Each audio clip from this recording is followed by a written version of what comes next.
Well, good morning and a very warm welcome to each and every one of you to the White House Roundtable on faith-based and community solutions for orphans and vulnerable children. I'm Jed Medifin, the Deputy Director of the Faith-Based and Community Initiative here at the White House. And each Compassion in Action Roundtable focuses on an area of particular human need. It brings together leaders from government, social entrepreneurs, social scientists, people who are leaders in the field and can bring particular knowledge to bear on an area of greatest human need in our day. Topics have ranged from addiction and homelessness in the United States to human trafficking abroad. And today we are focused on an issue of particular weight, the plight of orphans and vulnerable children both at home and around the world. And each of us are here because we feel a particular burden, the burden of statistics that are overwhelming in their weight, the burden of a single child who will cry out at night and have no one to comfort her. But alongside this burden, today we'll be exploring reasons for hope. And not just hope, but a true confidence that when we bring together the very best of American compassion with the best of American ingenuity, we can bring new life and love into the lives of children who do not have families. Now, this is the heart of the faith-based and community initiative that the President rolled out in his very first days in office, and it's built on two central bedrock convictions. First of all, that every human life is of immeasurable value, that no matter how far out on the margins they may live, no matter what the odds against them, that there is reason to believe that their life can begin again, that we have good cause to leave the 99 healthy sheep and go seek the one that was lost. Now, government has great resources and reach, but there are parts of a person that government can't touch. And there's aid that government alone cannot provide. Character, purpose, hope, and most of all, love.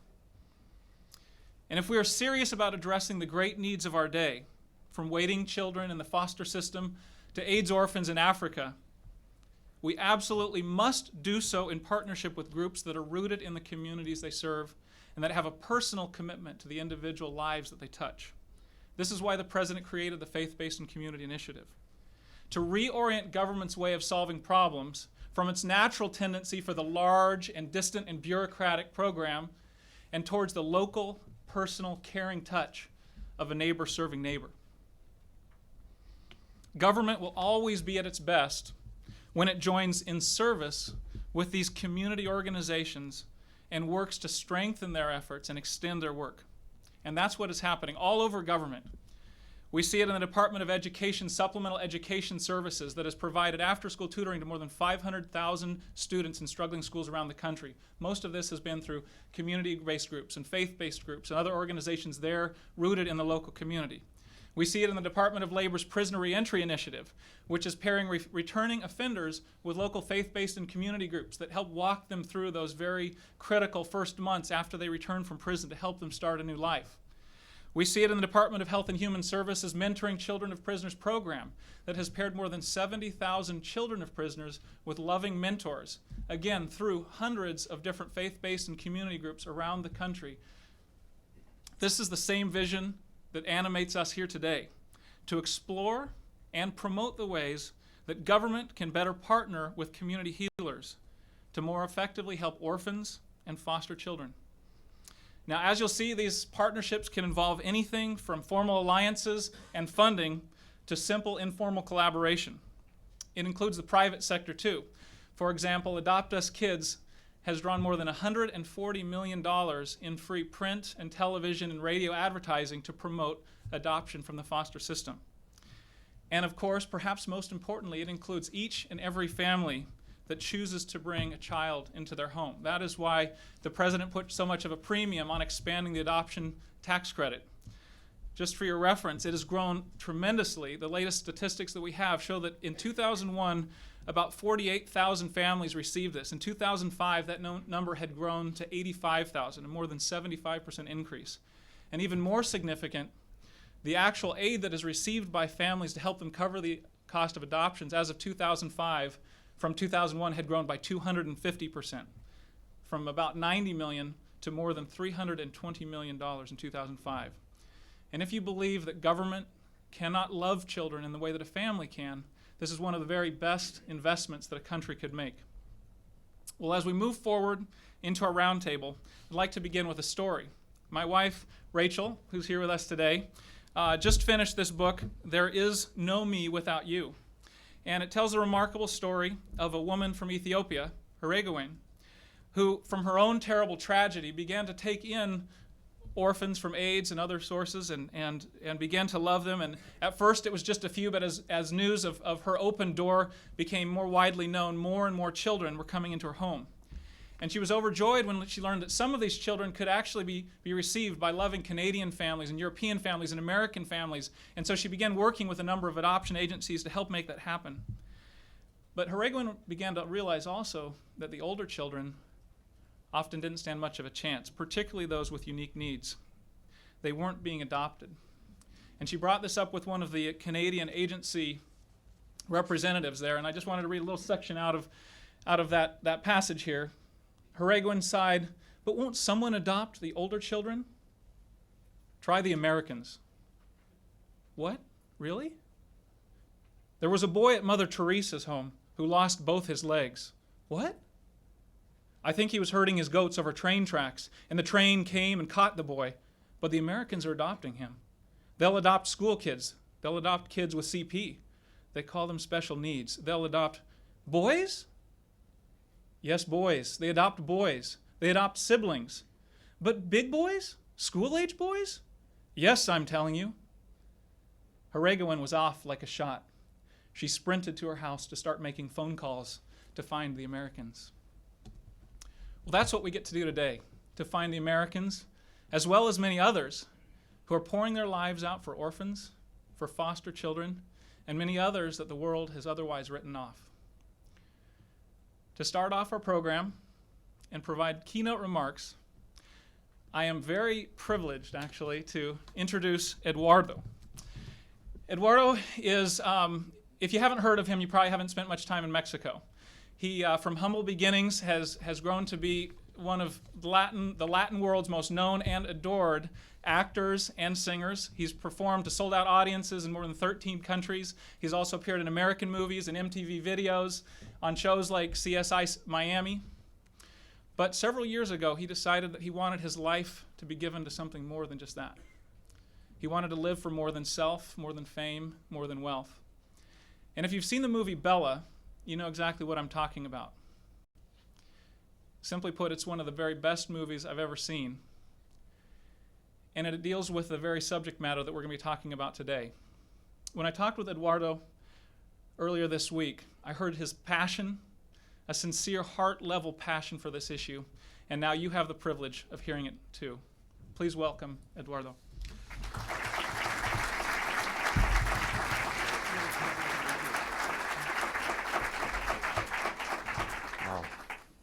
Thank you very much. It is a great honor for me to be here with all of you. And wow, I'm from a very small town, northern Mexico, called Jicotencal. I never dreamed that one day I was going to be at the White House giving a speech. I mean, this is unbelievable, and that's why this country is so special and it's so amazing. And this nation has been such an amazing blessing in my life. And this country, I can't tell you enough how grateful I am, because this country opened the door of my dreams. And one of my biggest dreams was the making of the film Bella. And as many of you know, a major theme in the film is adoption. And you know what, to be honest, 3 years ago, I never thought about adoption. And one of the lines of the film is when my character, Jose, is talking to Nina, and Nina is a young lady that is pregnant, and she's confused, and she doesn't know what to do, and she wants to terminate her pregnancy. And my character asked her, "Have you thought about adoption?" What a question! What a life-changing question! And after making this film and traveling all over the country, promoting this film with many of you, I have learned so many things about adoption. And I'm just gonna tell you a very short story. In the beginning of the movie Bella, I was in New York, and one of the hardest things for us was to audition. And the hardest thing for us was to audition Bella, the little girl. I don't know how many of you have seen Bella here, but for those who haven't seen it, my character adopt this baby.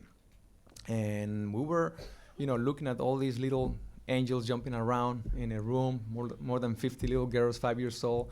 And it was like so hard because who's going to be my daughter? I'm like just looking at them. And next thing you know, and I don't know if you have seen the poster, but those who haven't seen the film, my beard, I have a beard like this big. So I look like a big monkey, and they were afraid of me, and because 5 years old girls and in front of this big monkey, and the only one that actually was really secure, and she was playing with my beard and with my hair, and I knew, okay, this is my daughter.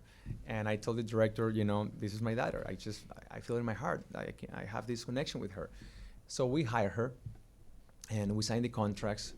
And a few days later, I'm talking to her mother, and I'm telling her, this is very nice that you're here, making sure that your daughter is working in projects that are meaningful. And because, so I gave her my whole speech about the media, how media influence how people think, and it's good to use your talents to serve God and to serve others and to be involved in projects that are meaningful. And after 30 minutes speech, she's looking at me and she's telling me, Eduardo, this is my first film. I'm so nervous because I have no idea what this film is about. And I only read the audition, and the audition doesn't give you too much. Can you please tell me what Bella is about? And, don't worry, you're in good hands. So I'm telling her the whole story from A to Z.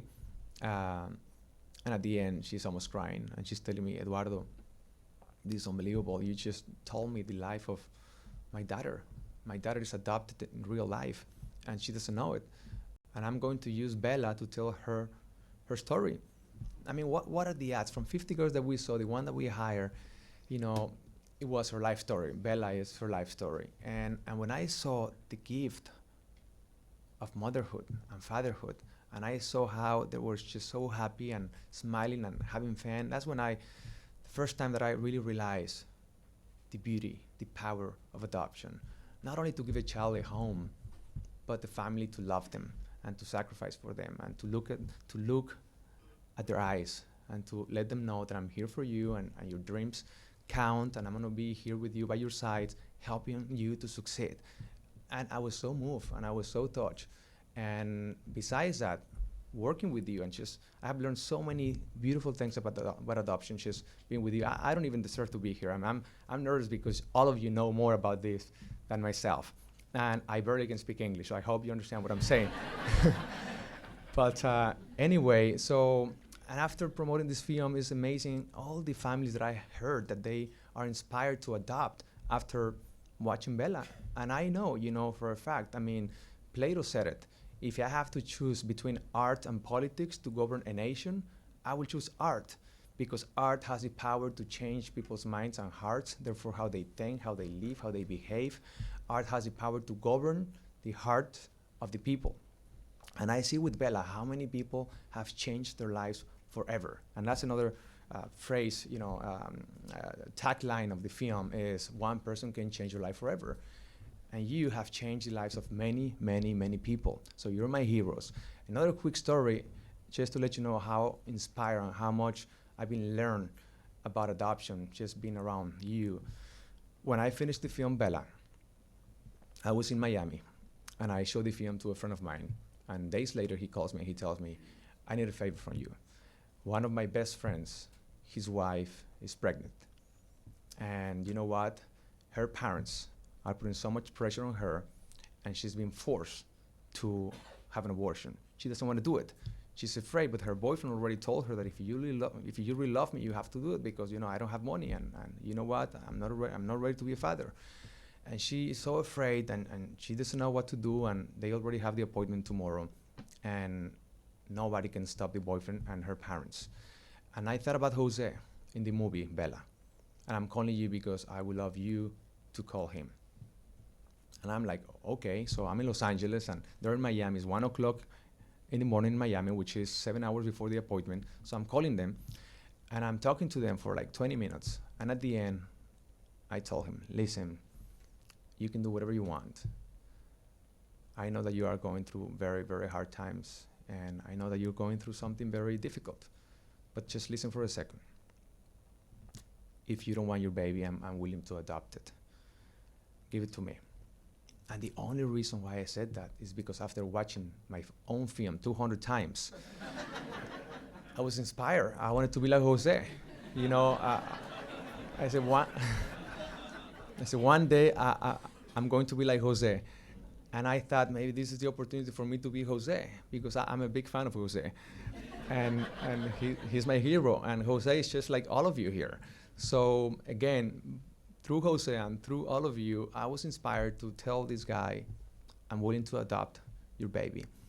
And he was in silence. He didn't say any word. It was like 10-second silence, and I'm thinking myself, oh my gosh, I'm a father now. My life will change forever right now. And he's telling me, why are you telling me this? I don't know, it's coming from my heart. He canceled the appointment. I went to Miami, and I talked to him and to his girlfriend. And then I saw Bella with them. We watched the film together.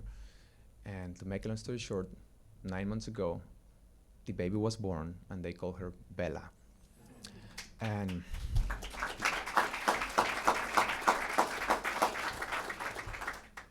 when I was carrying that baby,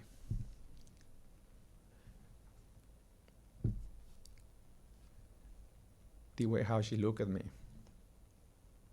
it changed my life. I'm not a father yet. They kept their baby.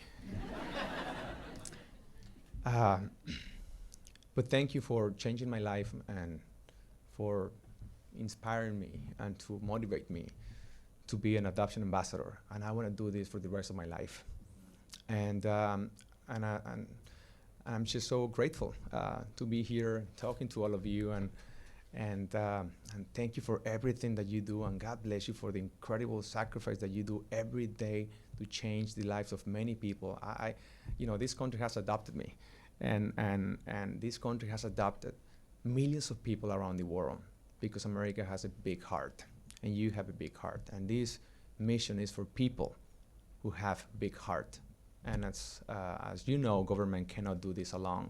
That's why individuals, and churches and organizations, that can really make a difference.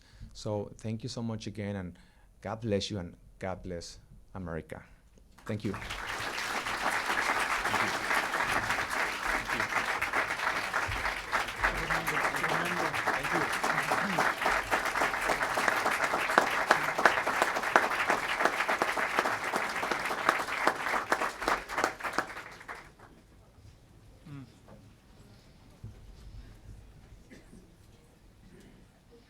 Thank you, Eduardo. And that's just the beginning. It's now a privilege to introduce Dr. Sharon Ford. Dr. Ford leads up efforts to place children from foster homes into permanent homes for the state of Colorado. She is also the president of the National Association of State Adoption Programs.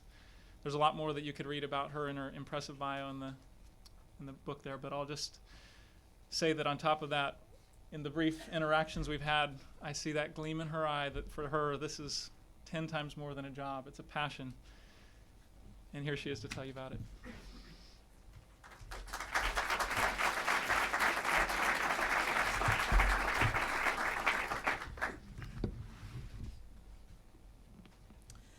When you hear people like Eduardo speak about how important it is to care for the children, it reminds us that government isn't big enough to do the job. No government is. States are told daily to take care of the children. But then I have to look at communities across this nation, and I have to say, communities, it's your job to take care of the children. Local governments, faith communities, grassroots communities, it's your job to take care of the children, because government will never grow big enough to do the job. It's your job across this nation Whether you're a small church or faith community of 50 or faith community of 1,000, 10,000, it's your job to step up and make the difference in the lives of children, because government will go home at the end of the day. But communities, you won't. You'll open your arms and make a difference in the lives of children. It took Eduardo understanding how important it was to make the difference in the life of one child, that he picked up the phone and he called. And that child is alive today. Because there are phone calls going off all over the world, children are being spared. But their lives are being spared because there are people in those communities who want to make the difference. And we as government have to stand back and say, okay, what is our role in this? Our role is to engage those communities and say yes. This thing called separation of church and state, where is that separation really?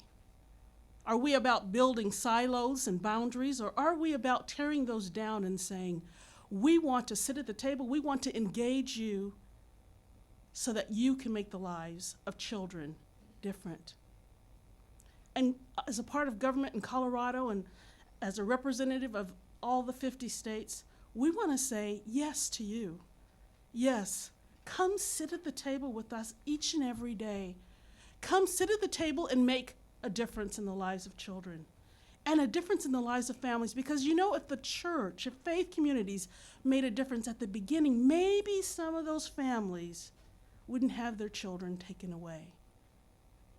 There's an opportunity for faith communities to begin saying, that family over there is struggling, and this family over there, and this family over there. But if our faith community opens the door, we can be that aftercare, we can be that mentoring services, we can do those things that family couldn't do by themselves.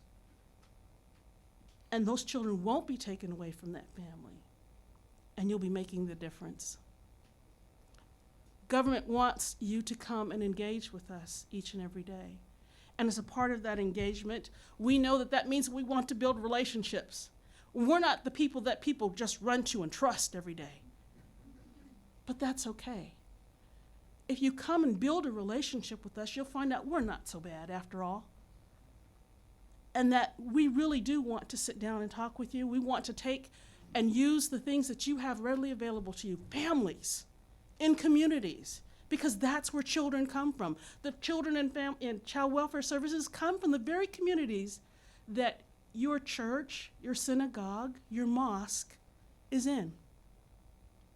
And as you step up the plate and come and engage with us, we'll go, okay, this is a new opportunity. It's an opportunity for you to learn about me and for me to learn about you. And it's so important that relationship begins, because when you build relationships, you then engage in greater collaboration. Because you know how it is to come to the table and everybody gets up from the table and nothing was done? Well, we can't have that any longer. We want change to happen. And with change happening, accountability happens. Communities want and need to hold government accountable to make the difference in the lives of children. And if we allow them to come, and we should, and we will, then change will happen. The change of the life of a child who's at the age of 15 yet struggling to be in the child welfare system, that child doesn't want to grow up and grow out of our system. There are families that will come and make a difference and adopt an older child. As he said in the book, Americans, they'll adopt an older child. They'll adopt a child with special need.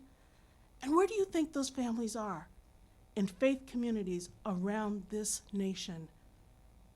Somewhere, whether it's in Alaska, Puerto Rico, the Virgin Islands, Texas, Florida, there are families who don't know about the need, about our children. The last community of faith that I had the opportunity to speak to, they said, well, we thought the children were safe because they were in foster care. And I said, well, let me explain to you what foster care is. Foster care is a temporary place for kids to be. It's not a place where kids should grow up from. They need somewhere permanent to be. Okay, they're safe in foster care, but foster care is not permanent. And our kids need permanency. They need to know that someone's going to be there after hours.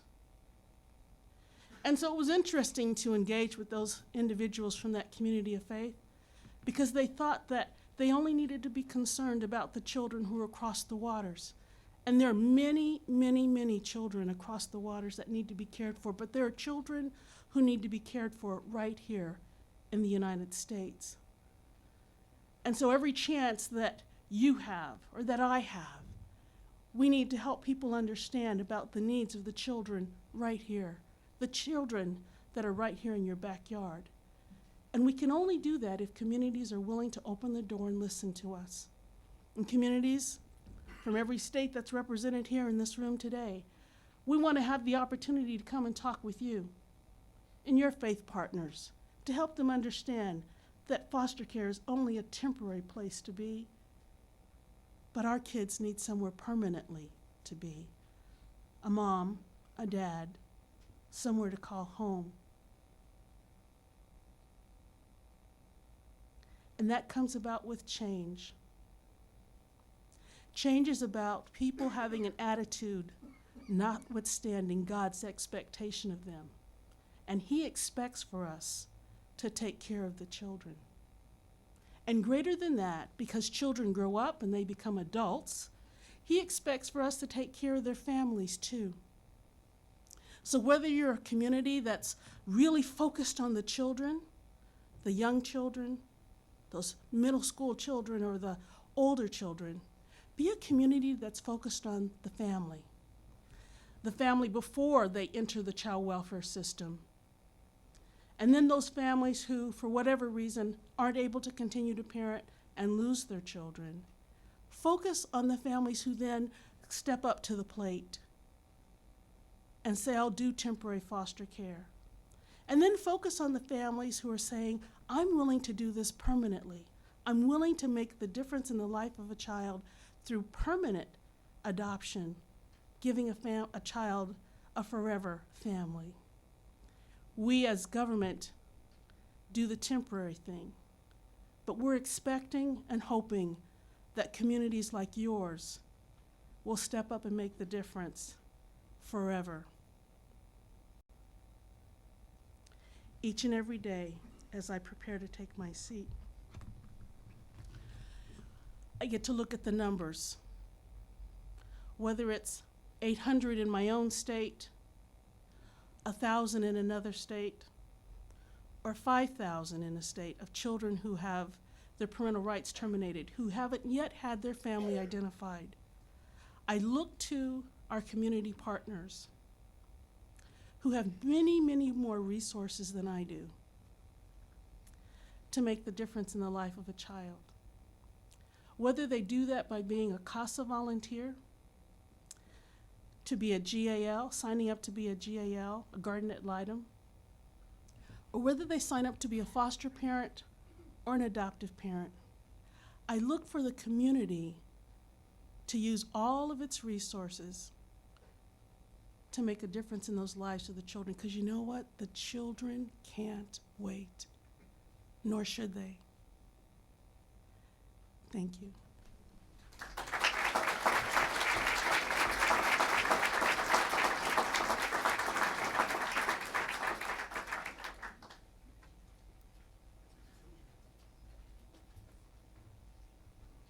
I will ask the next panel to go ahead and come up and get seated as well.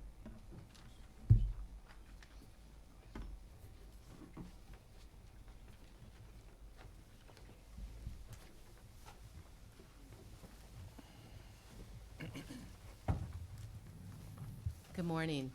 I'm Rita Sornin. I'm the Executive Director of the Dave Thomas Foundation for Adoption, and I am honored to be a small part of such an incredible and distinguished roundtable, and very pleased to be able to moderate the Innovative Partnerships for Children Without Families in the United States, and the panel to my left. The Dave Thomas Foundation for Adoption is a national, nonprofit public charity with a simple mission and a simple vision. We work every day to dramatically increase the number of children adopted out of the United States foster care system, within the very simple vision that someday very soon, all children will live in a safe, nurturing, and permanent home, their very birthright. Our founder, Dave Thomas, was not only the iconic national founder of a fairly noticeable business brand, Wendy's, but was also adopted as a child. And he created the Dave Thomas Foundation for Adoption 15 years ago to both elevate the national conversation on foster care adoption in the United States and to gather and disperse funds at an accountable level across the nation so that every child has an opportunity for a home. We do this through national awareness campaigns, including a national print and broadcast PSA campaign, a beginner's guide to adoption resource guide that we hand out free of charge, an annual primetime special with our dear partner Children's Action Network, A Home for the Holidays, and of course, National Adoption Day. And I'm certain you all are keenly aware that tomorrow is National Adoption Day. And we are proud as founding and funding sponsor to work all year with our partners, Children's Action Network, the Alliance for Children's Rights, the Freddie Mac Foundation, Casey Family Services, and the Congressional Coalition on Adoption Institute, to focus on the Saturday before Thanksgiving, that very special family day, and finalize adoptions across the nation, while we also celebrate all families who adopt. We also dedicate our resources at the community level through Wendy's Wonderful Kids, a program that is now in all 50 states and the District of Columbia. We work with all agencies, public and private, large and small, secular and faith-based, and now are funding 105 adoption-focused recruiters who put their feet to the ground and work against very aggressive grant goals to move the most difficult children, those children for whom all our efforts have failed, into adoptive homes. And I'm proud to say it is working. Over just the past 2.5 years, of the more than 3,000 children that have been served by Wendy's Wonderful Kids recruiters, more than half have been matched with the families that will go on to adopt them. These are the children for whom other efforts have failed. These are the children who have dissolved adoptions already in their life. The average age of these children is 10. So these are the children for whom Wendy's Wonderful Kids recruiters at all levels are working every day. You know, Dave Thomas said, these children are not someone else's responsibility. They are our responsibility. I'm so honored to be in a group of colleagues who take that responsibility very seriously every day. And we're proud to carry on Mr. Thomas's legacy and his name with colleagues who share our core beliefs, that no child is unadoptable, that no child should linger in foster care until the age of 18 and exit the very system that promised him a family without one, and that every child deserves a safe, loving, nurturing, and permanent home. It is my honor to introduce to you the 4 panelists beside me.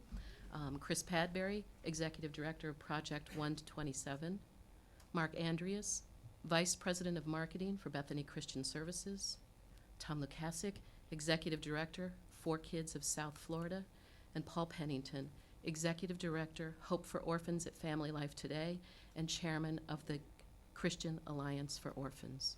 Each of these gentlemen has a brief 6 minutes to chat with you about some very innovative programs that are going on, and we will start to my left. My name is Chris Padbury, and 6 minutes is not enough time to share a lifetime of passion, of which I feel created to do. Project 127 is taken from a verse in the Bible, James 1:27, that is common amongst us all.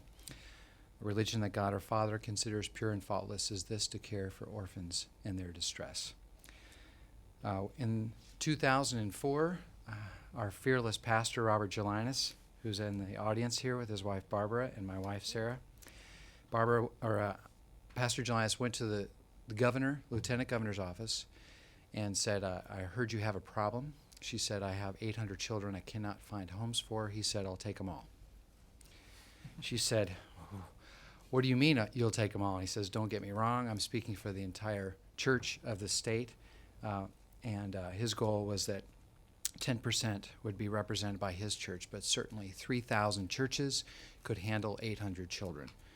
So he came back to our church and asked for a team to be built, and lo and behold, I consented. And so from that moment, we decided to commit ourselves in faith that this would work, not knowing if it would actually work. But we built a system. We built relationships. I met with Sharon Ford and several of the county-based members throughout the entire state of Colorado, and we discovered that we could have a plan.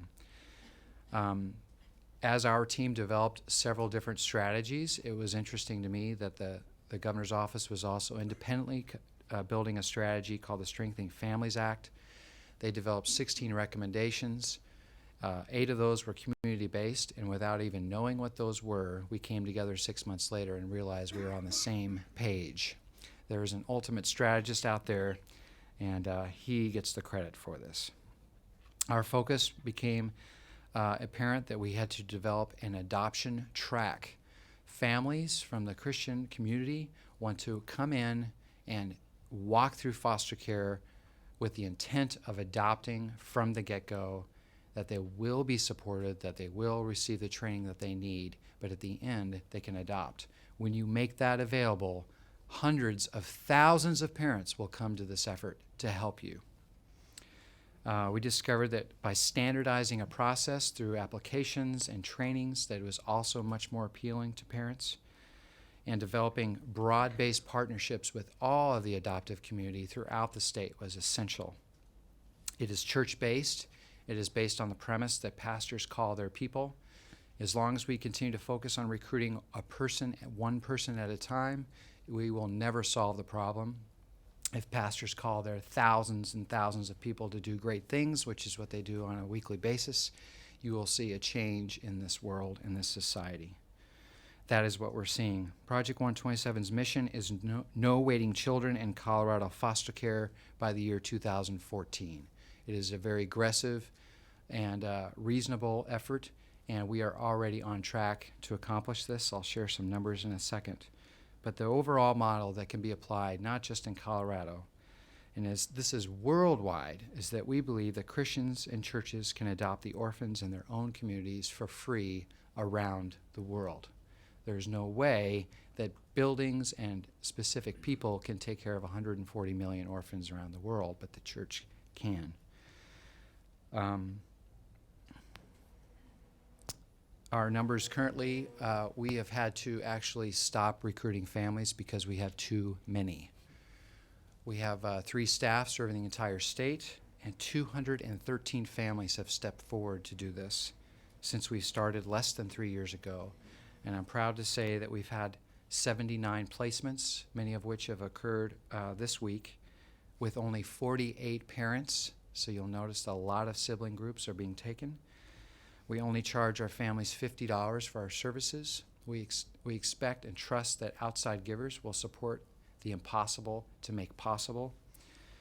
102 different churches in our area are participating, and I am remiss to say that I'm missing 8 of our finalizations between today and tomorrow back in Colorado, many of which we've been waiting years to finish.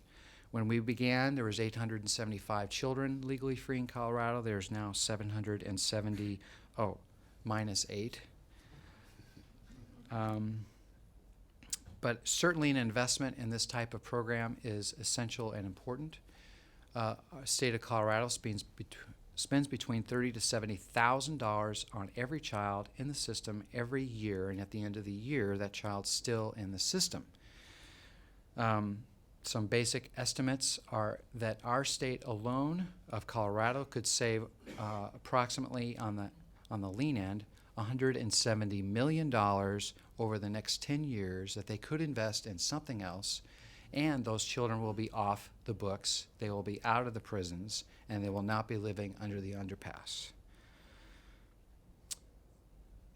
Other U.S. efforts are contacting our program daily. Not that I'm leading the way, but simply that I'm still holding on to the end of the whip appropriately. But Texas, Nebraska, Kansas, Arkansas, North Carolina, Minnesota, and California, I receive calls almost on a weekly basis, thanks to Paul Pennington. Thank you very much, Paul. I do love talking about the program. We are the nuts and bolts on how to do this. We're down in the weeds, down with the families, working through issues and making it possible. Efforts like this around the country could empty the children waiting in foster care in 10 years if we're willing to work together. Thank you. We'll go ahead and move on. Great. Good morning. My name is Mark Andrews with Bethany Christian Services. Thank you very much for your introduction, Rita, and thanks to Jed for having us here and inviting Bethany to this event. It's my privilege and honor to be here. Bethany Christian Services has been really blessed with a wonderful heritage of over 60 years. We've become the nation's largest adoption agency. We helped find over 1,600 children for permanent families last year. And we've also been gracious enough to work in 10 states to care for more than 1,000 children in foster care. Bethany is privileged really also in partnership with the state and federal governments across this country in a great way. We've received over $20 million annually in that work with foster care. We work with healthy marriage initiatives here locally in Virginia and also in Georgia. And we're also national leaders in the new field of embryo adoption. So it's our privilege and honor as Bethany, and our heritage is about caring for children from the very beginning to the very end of that adoption process. And so recruiting families today is one of the two areas we're going to talk about. You can see up on the screen really two programs from an innovative standpoint we see across the country at Bethany. One is called Champions for Children, and the other one is a brand new post-adoption counseling program. I'm very personally honored to be here too, as others have talked about the passion. I wish my wife could be here too, because adoption doesn't necessarily just touch me professionally, but it's something that's touched me very personally. I have one adopted child, 3 biological children, and you can see the 2 girls on the screen talk about adopting the school-age children. Those are 2 sisters from Haiti, been orphaned by AIDS, that my wife and I are planning to go fly down and pick up in Haiti next month. So we're very excited and passionate about where this is taking us both internationally and domestically. If we go to the next screen, the first program, the Champions for Children, is about that family recruitment. So just like Chris talked about being so effective in families stepping forward, one of the ingredients that we're seeing from a best practice standpoint is this new program where we're really working with local congregations of churches on a grassroots level. And this is about empowering church members, not necessarily pastors or staff members of churches, but church members that are what I'd consider raving adoption fans, those people that have adoption in their blood. And some of you out there know about that. I can see the smiles out in the audience. But the ability to cast a vision for those families, to step forward inside their church and be given that empowering authority to step forward and begin an actual adoption ministry is new to many churches across this country, but it's one that's very exciting, and it's starting among the Bethany offices around the country. And really what's beautiful is this campaign has been just started in the last 2 years. We've seen some wonderful early success, and we're really building upon that. To be an active ministry in a church takes not only a starting passion, which is great, that's what I just mentioned, but it's the ability to sustain and grow that passion, to find more and more families, because like Chris said, 140 million children is a lot, let alone the hundreds or thousands that are in each state here in this country that are looking for permanent homes. So our vision is to create a toolkit of opportunities for that church to be able to sustain and grow that ministry. And so inside that we're looking to do is informational seminars that could be done on DVD to help them understand some of those very basics about what is the difference between international adoption and domestic adoption. What exactly is embryo adoption, a new concept to so many. So being able to walk them through that information seminar that a local church member could do themselves and lead as a way to network and grow the grassroots effort of this across many locations. We're also hoping to launch a brand new website that allow churches to share with one another best practices. So as you can see on the screen, we've had wonderful success across over 17 states at nearly 500 churches starting to move in this direction. Now on the other end of children being adopted is that ability to help children that are already in homes. And many of these children come from traumatic situations. And there's a new program that, thanks to an HHS grant, a 4-year grant, we've been able to start is a really intensive post-adoption counseling program we call ADOPTS. This is a 16 to 18-week counseling program where it's working one-on-one with parents and children, sometimes together, to really help children process through the trauma issues they've had. And really, we're in the 4th year of this grant. We've seen wonderful success. We're now into 6 states, 11 locations, and we've seen some wonderful success from this in a couple of different ways. I'd love to share that. This model first comes, though, I have to give credit to the Justice Resource Institute in Boston. And the funds, again, from HHS allowed us to begin this model. But what's been beautiful is the success of the families coming through this, and the word of mouth has allowed us to sustain it beyond when the funding has ended. So 5 of the 11 locations are now self-supporting based on third-party billing and private donations. But beyond that, what's most important is the measurable success we're seeing with children. We've seen a reduction in the trauma symptoms. These are measurable results from before and after surveys. The child behavior's improved, and then parent stress, which many of us have, but in these specific situations has been significantly reduced. So we can now point to the fact that 93% of families that came to us with adoptions in crisis, ready to be disrupted, were able to be saved 12 months later, and then no further intensive services like residential treatment or other things like that were required afterwards. So just want to end with a quote from a parent. We have a whole long list. I know time is short.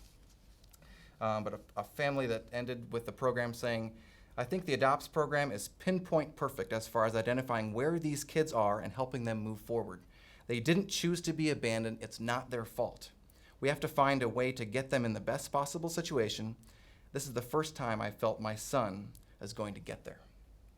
Thank you very much.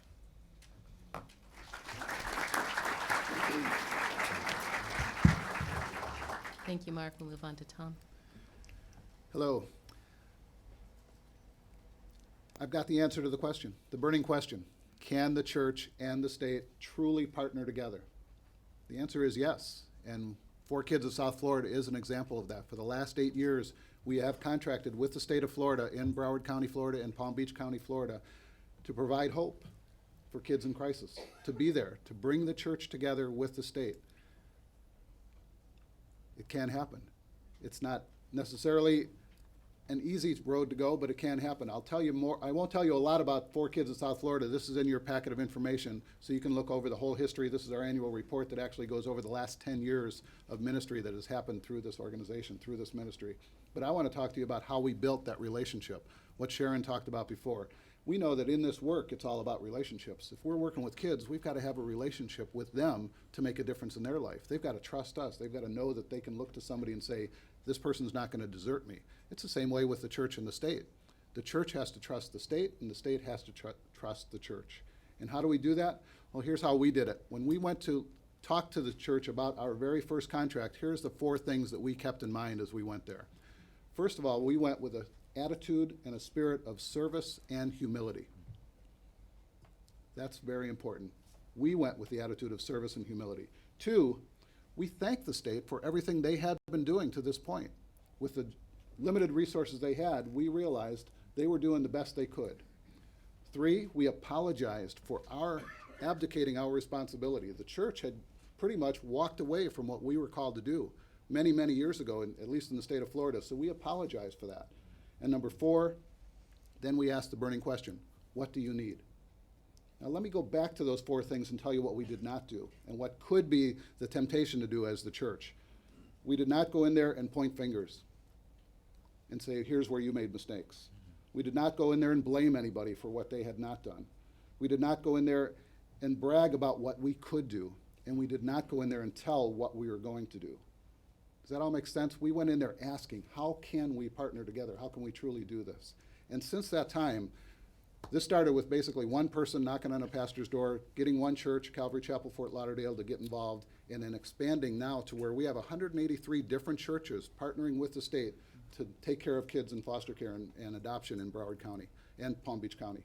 We've provided hope partnering with the state and had shelter experiences for over 7,000 kids in the last 10 years. That's what the church and the state can do with that synergy that we both have.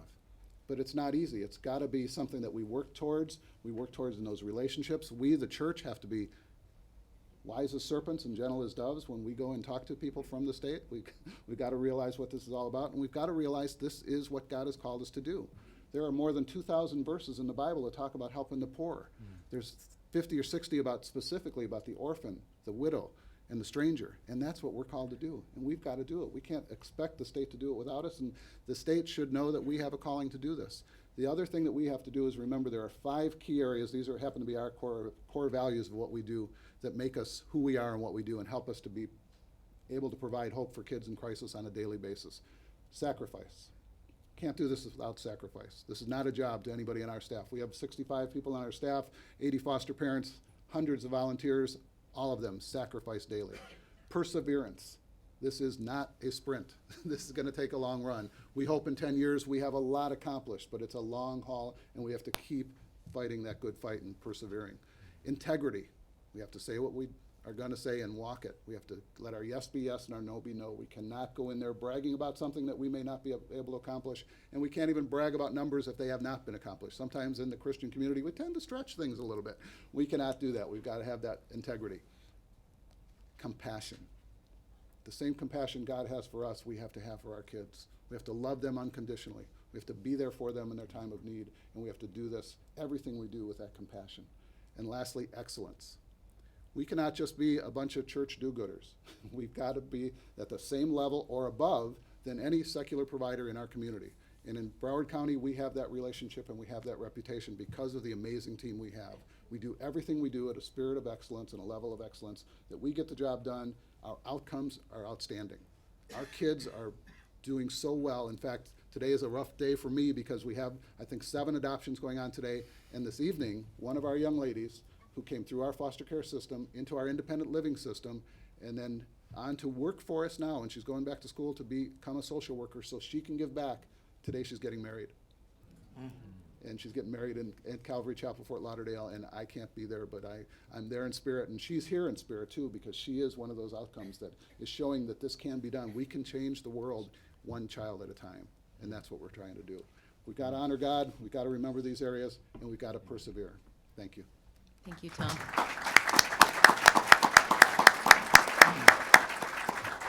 And our last panel, Paul. Thank you.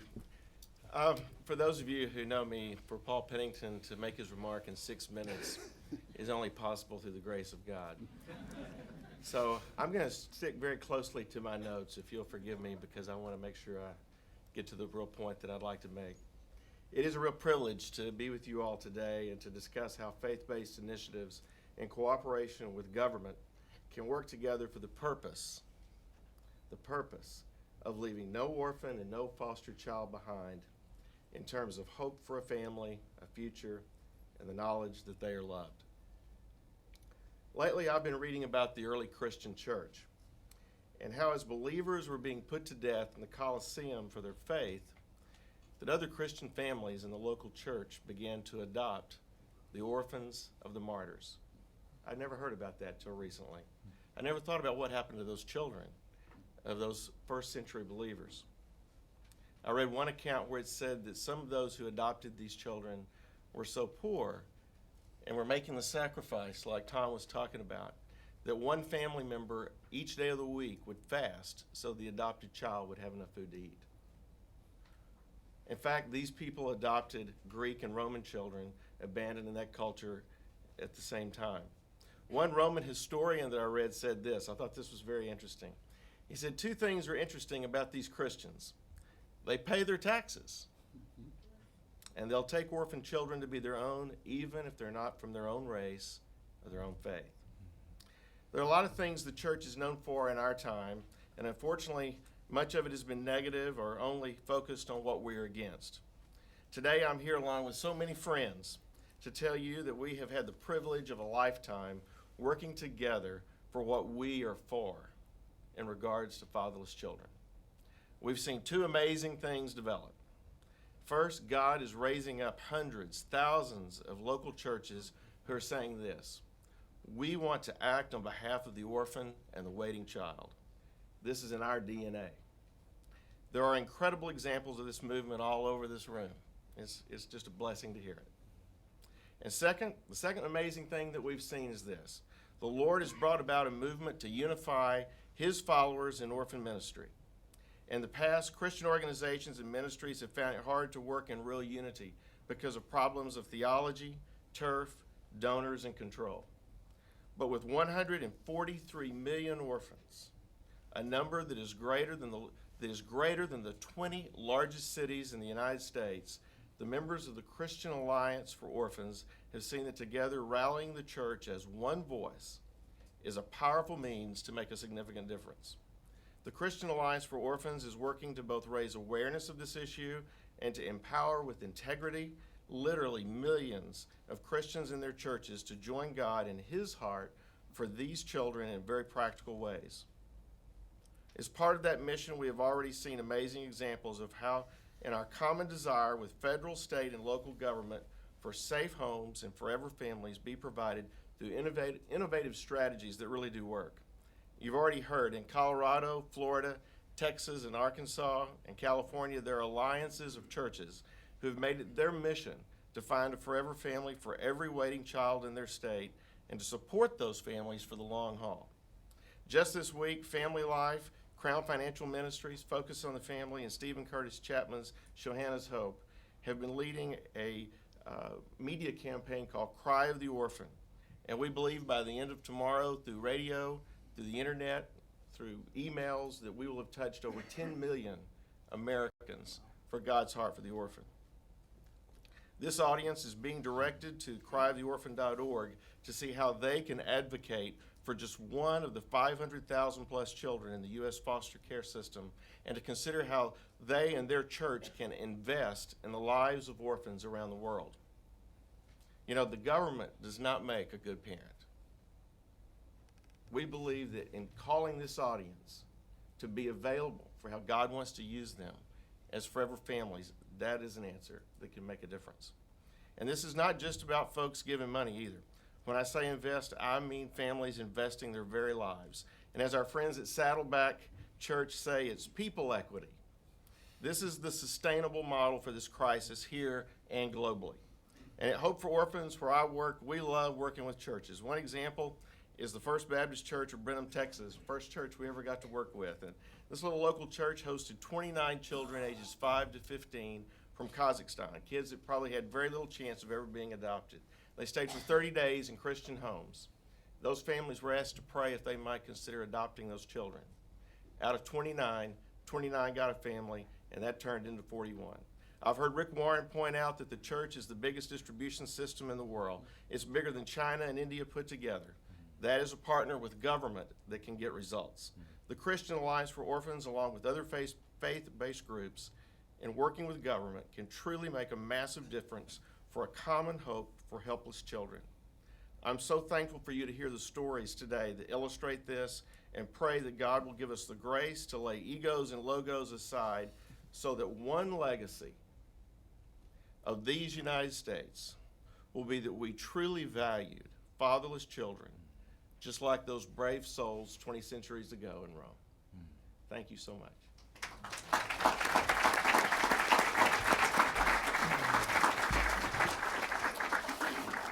Thank you to the panel. We came in 2 minutes under. That's pretty good. Thank you so much.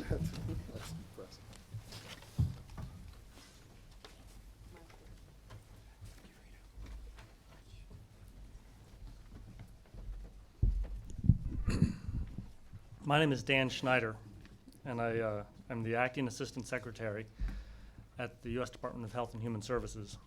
So I don't want you all to fall asleep, because you're immediately going to think, oh, this is going to sound really bureaucratic, and I apologize if I fall into that. But I'm here to give you a taste of some of the things the federal government is doing to try to address these issues. But I think my job has already been done for me. You just heard from some of our grantees at the Administration for Children and Families. The work that they do is so valuable and so important. The Administration for Children and Families has a $47 billion budget. Much of that money goes to support these efforts.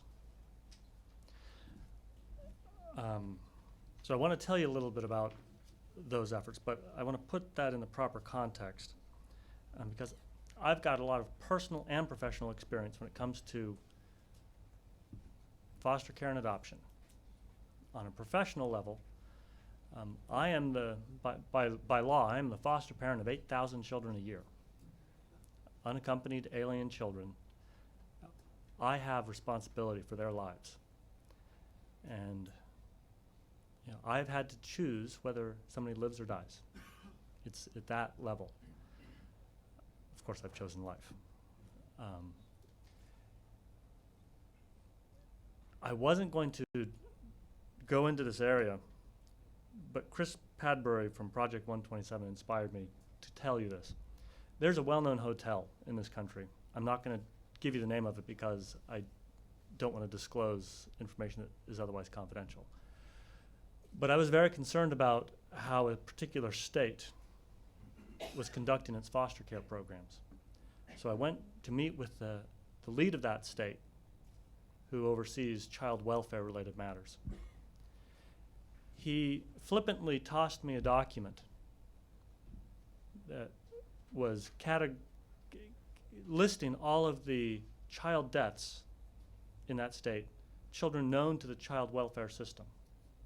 I looked down, and the first reference I saw, and again, I'm not going to name the hotel, baby girl found dead in the garbage chute of the hotel, apparently of unknown causes. Case closed.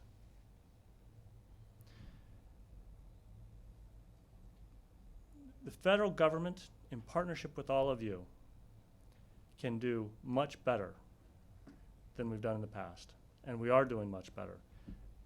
Issues like this, where respect and dignity for life have been downgraded, we are elevating.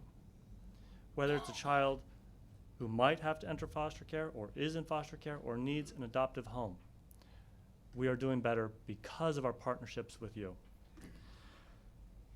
Now, I've got lots of adoptive cousins and foster cousins. Tried actually counting them, and I couldn't get to the end, so I'm not exactly sure how many of them I have that are adopted, and as well as those in foster care in my extended family. Because of this personal experience, I know the power that a safe, loving home can have on a life, the transformative power to improve a child's life. The President and the First Lady know this all too well. That's why they have focused so much attention on this effort. Very early on, the President set a priority to make sure that we decreased the number of kids waiting to be adopted and decreased the number of kids in foster care. To accomplish this, the President signed into law the Promoting Safe and Stable Families Amendments. This legislation created funding for the state programs that assist family reunification and preservation, and as well as adoption support. The President also reauthorized the Adoption Incentive Payment Program. This is almost $20 million a year that goes to this effort. I want to tell you a personal story that relates to this. My aunt, for decades, has taken in many, many foster care children, starting 40 years ago, when states, as a matter of course, did not encourage foster parents to adopt. She was nevertheless successful in adopting several children. One of the children that she is proud to call her son was on the same sort of path that so many children who enter foster care unfortunately find themselves on. His future looked bleak. He found the support and encouragement in my aunt's home that changed his life. Today, he is a 2-time Pulitzer Prize winner. His latest book, The Lincoln Highway, is in bookstores now. Barnes & Noble and Borders is right down the corner. He's also won the highest award for photography, the International Photographers Award. He is a different person now because of the home he found. States, fortunately today, through the good work of people like Joe Bach, sitting here, are now on a different path, where they encourage foster parents to consider adoption. That needs to happen more often. And we hope to make that the case. The administration has also developed another program. It's got a big, long title: Adoption Services and Supports for Youth Who Wish to Retain Contact. Through this collaboration, older kids who are who wish to be adopted have more say in whether they are going to be adopted and by whom. But one hindrance to this, as these older kids are considering whether to be adopted, is whether they will lose contact with their siblings. When I was in high school geometry, there was a kid in the class I could always count on to set the curve low so I could get a good grade. People didn't really know him other than by his first name, Alan, because he didn't have parents. He had a sister, but no parents. Alan showed up one day, and when the roll was called, he wasn't in the same place alphabetically, because the prior night he had been adopted. The transformative power of a safe and loving home was so evident in his life, because he no longer was the bottom of the class, making my grade easier. He was suddenly at the top of the class. I ran into him about 8 years after that geometry class, as he was finishing his PhD in physics. He had literally become the rocket scientist. Loving, stable homes change lives. I've got the greatest job in all of government. I get to help support these efforts. You all are involved in these same efforts. I know you could tell countless stories like these. We need to work together more and more to help change lives. Adoption, however, can't be accomplished without willing parents who are willing to take on the challenges that are oftentimes associated with adoptions. There are lots of willing parents, but sometimes willingness is not enough. That's why we have worked to establish an individual tax credit to defray up to $10,000 worth of expenses that are paid in connection with adoptions. This is very helpful. Willingness coupled with financial ability helps achieve more adoptions. That's been the president's goal from the very beginning of his administration. The programs I've discussed are helping us unite more and more children with caring, loving, stable homes and transforming more and more lives. But the president also understands that the federal government is limited in what it can do. I am a proud federal employee. But one thing we all understand is that federal agencies are not created in God's image. Agencies are not people with souls. We are instead institutional bureaucracies by definition. The president understands this. That is why he's worked so hard to incorporate and empower faith-based and community organizations, like many of those here today, so that we can, in fact, achieve our success of increasing adoptions. The president understands that these frontline service organizations are not encumbered by the rigid rules that we have to live under. Joe Bach is here today with ACF's Children's Bureau. He is the commissioner of that. There are only certain things we can do, and what's not prescribed by law is out. Tom Lukasik, with 4 kids of South Florida, explained that. One of the 4 things he went to the state of Florida with was, how can we help you? Another way to phrase that is, what are the gaps that you can't fill in yourselves that we can fill in for you? Faith-based organizations and community organizations aren't encumbered like federal agencies and state agencies with the rules that we have to live by and what we can fund and what we can't fund. Private organizations can do anything they want. They can fill in the gaps. You all can fill in the gaps, and you do. And we need to partner with you to fill in those gaps so that we've got the comprehensive wraparound services to accomplish the mission.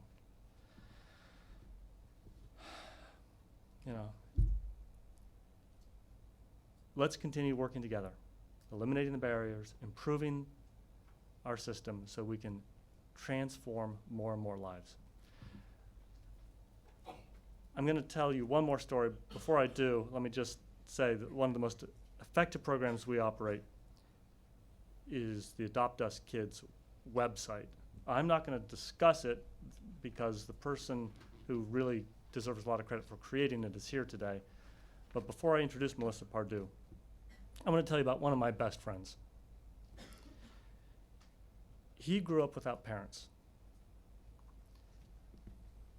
His future looked bleak. If you look at the statistics, life was not going to be good for him. When he was in high school, one of his friends went home and said, "Mom, Dad, I've got a friend without parents. Can he move in?" Mike moved in and found a home. Loving parents for the first time in his life. Today, Mike is the vice president of Lazard, one of the world's premier investment banks and financial management institutions. His life is so different now than it was before. When you see those fancy movies, Wall Street bankers and stuff, and with the fancy houses and stuff, Mike's got all those resources. He is an adoptive parent today. He doesn't spend the money on the big houses. He spends his time and effort trying to help those who were in a position that he was in so many years ago. Keep up the good work. Let's work together. Now, I get to introduce Melissa Pardue. Melissa, where are you? There you are. Melissa is the Deputy Assistant Secretary for Human Service Policy at the U.S. Department of Health and Human Services. Before coming to HHS, she actually worked here in the White House as the Associate Director for the White House Domestic Policy Council. Melissa has a formidable resume, but she has also worked on the front lines with drug and alcohol rehabilitation counseling, hospital case management, and child welfare accreditation. This administration's success in finding homes for children in need is in large part due to people like Melissa who have dedicated their lives and are committed to this cause. And although she hails from the University of Oklahoma, I'm sure she will not hesitate to join me later in this football season to celebrate Kansas University's national championship. For any of you who might be from Oregon, I grieve your loss, but your loss is Kansas's gain. I think Kansas goes up to number 2 now. But please welcome Melissa Pardue. I'm proud to call her a leader in this effort, a colleague, and a friend. Melissa.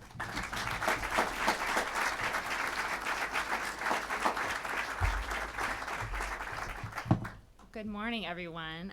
I'm here to talk about yet another accomplishment of this administration in promoting adoption, foster care, and the work that many of you do here. So Adopt Us Kids, which is something that many of you might be familiar with, is, I think, a significant achievement of this administration. And I do just want to acknowledge my Children's Bureau colleagues here who really do much of the work on this site and on the collaboration and the contract that manages this website. So without their work and commitment to this site would not exist.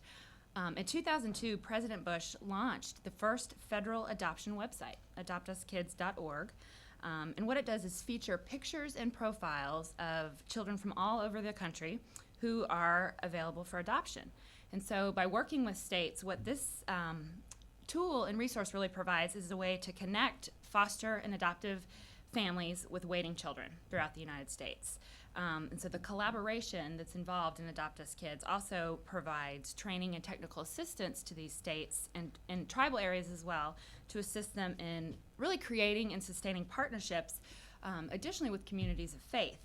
And so these types of partnerships may range from a single event or a particular situation to a more formalized long-term arrangement and collaboration.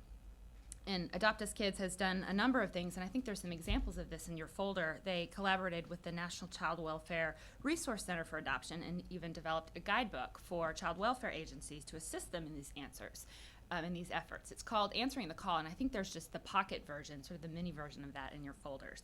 And there have been really some promising examples of the partnership that Adopt Us Kids has had with states and tribal communities to really connect these with interfaith efforts. And so I just wanted to share a few of those examples. I'm conscious of time, and really the most important part of my little section here is to introduce you to an amazing family. So I don't want to spend a lot of time on this, but I do want to tell you just about some of the promising examples I think that we've seen of this partnership between states and faith communities.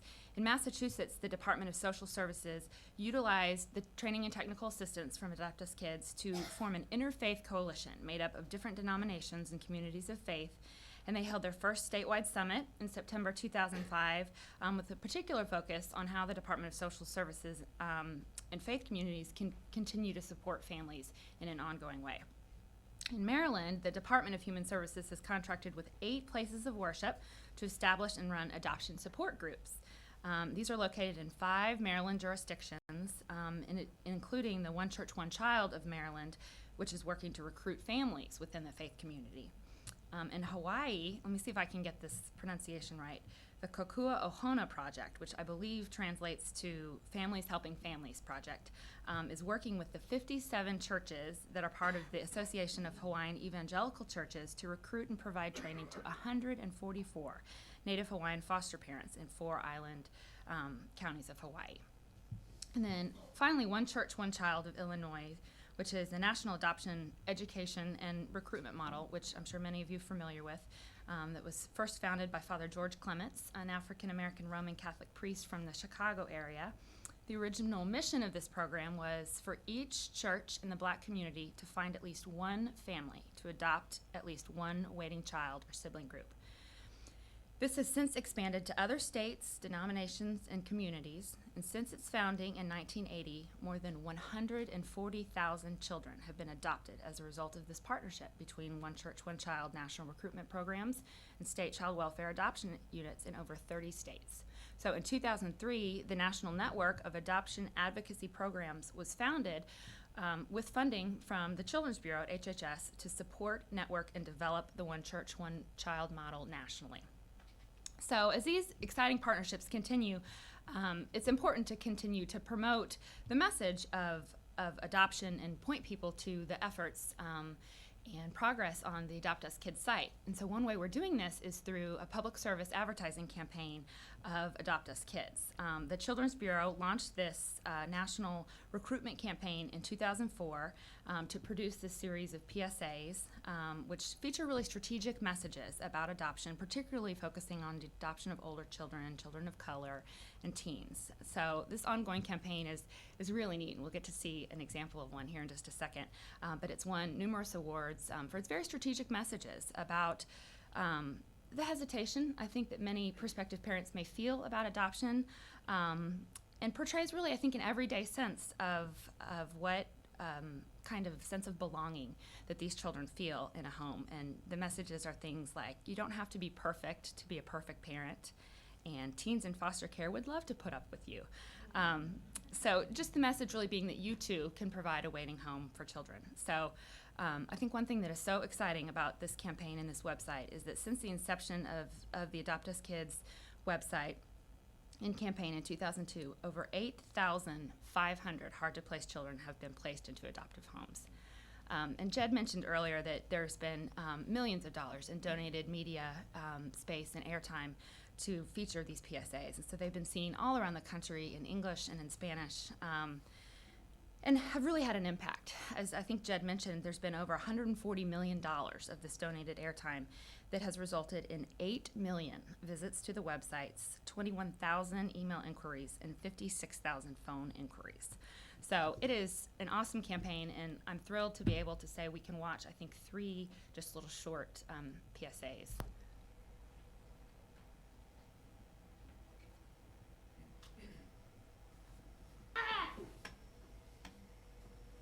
I'm a lion! Yes, you are. Come here. Let's see how this looks. Hey, how's my little horse? She's a lion. Yes, she is. You don't have to be perfect to be a perfect parent. When you adopt a child from foster care, just being there makes all the difference.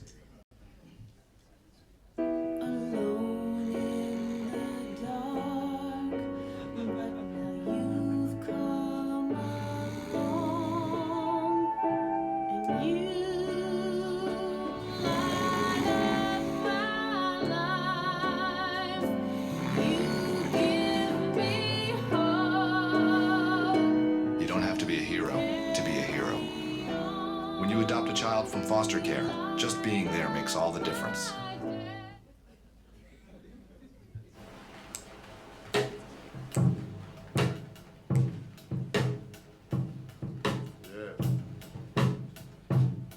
That's it.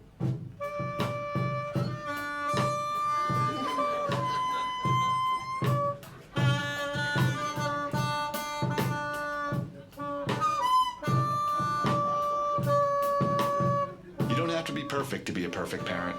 When you adopt a child from foster care, just being there makes all the difference.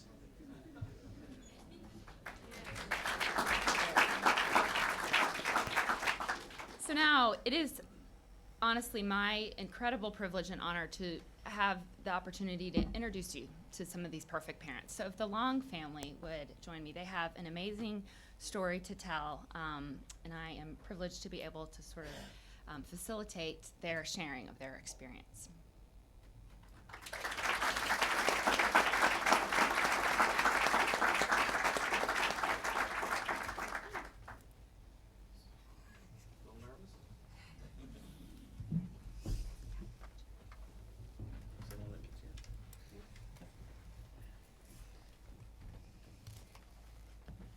So this is the Long family. This is Victor and Rhonda, who have been married for 17 years, and they're joining us from Georgia today.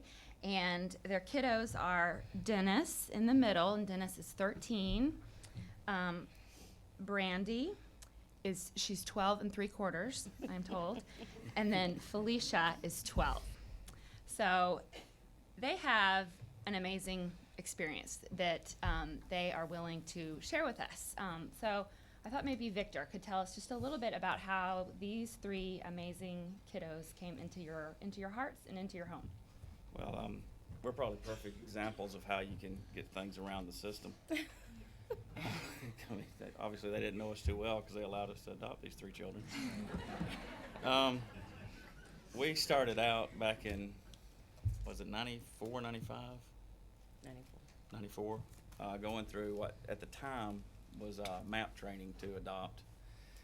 And we had identified a child, and for probably reasons beyond our comprehension and for the best, we didn't actually connect until 2000 with Dennis and Felicia. A friend of mine at work had managed to locate them. Their adoption, or their potential adoption, had disrupted. And so we went over and met with them, and Felicia pitched a fit every time she had to leave, and would always sit there on your ear when you were around, and she would go, "Rubber boot?" I don't know what that was. I think she felt good for her to say it. And then we're riding down the road, and Dennis looks up and he says, "Y'all gonna be my parents?" So we adopted them, and we felt like our family was incomplete. Started looking around to kind of finish, because we wanted a large family, and due to circumstances beyond our control, we weren't going to have one biologically. And we went on a website, and we found Monkey Girl here. And it's really strange when you're sitting there and we went to Adopt US Kids website, and you're kind of looking at your family and figuring out who will fit. And they made a lot of the choice. I mean, we told them ultimately it was our decision, but they sat there and kind of picked who they thought would fit into our family. And we made videos, and we started all the stuff going back and forth with Texas, and corresponding, and Brandy had no idea any of this was going on. And then when she goes, "Hello," we're like, "Hey, yeah, how you doing?" We're and she's like, "How do these people know all this stuff about me?" She said, "Are you rich?" And then we get to Georgia, and we got, I mean, our house is not all that great. She goes, "Wow, God, really?" 3 stories. Yeah, 3 stories. And what else? The first time we went to church, she had been in a really good foster home in Texas, and the first time we went to church in Georgia, at that time we were attending a Baptist church, and Brandy had a meltdown because she couldn't find the kneel boards. Like, oh my God, what am I gonna do when we pray? But I mean, it's been a very interesting experience. But our experience is not that unique. I don't think. I mean, there are a lot of people who have adopted.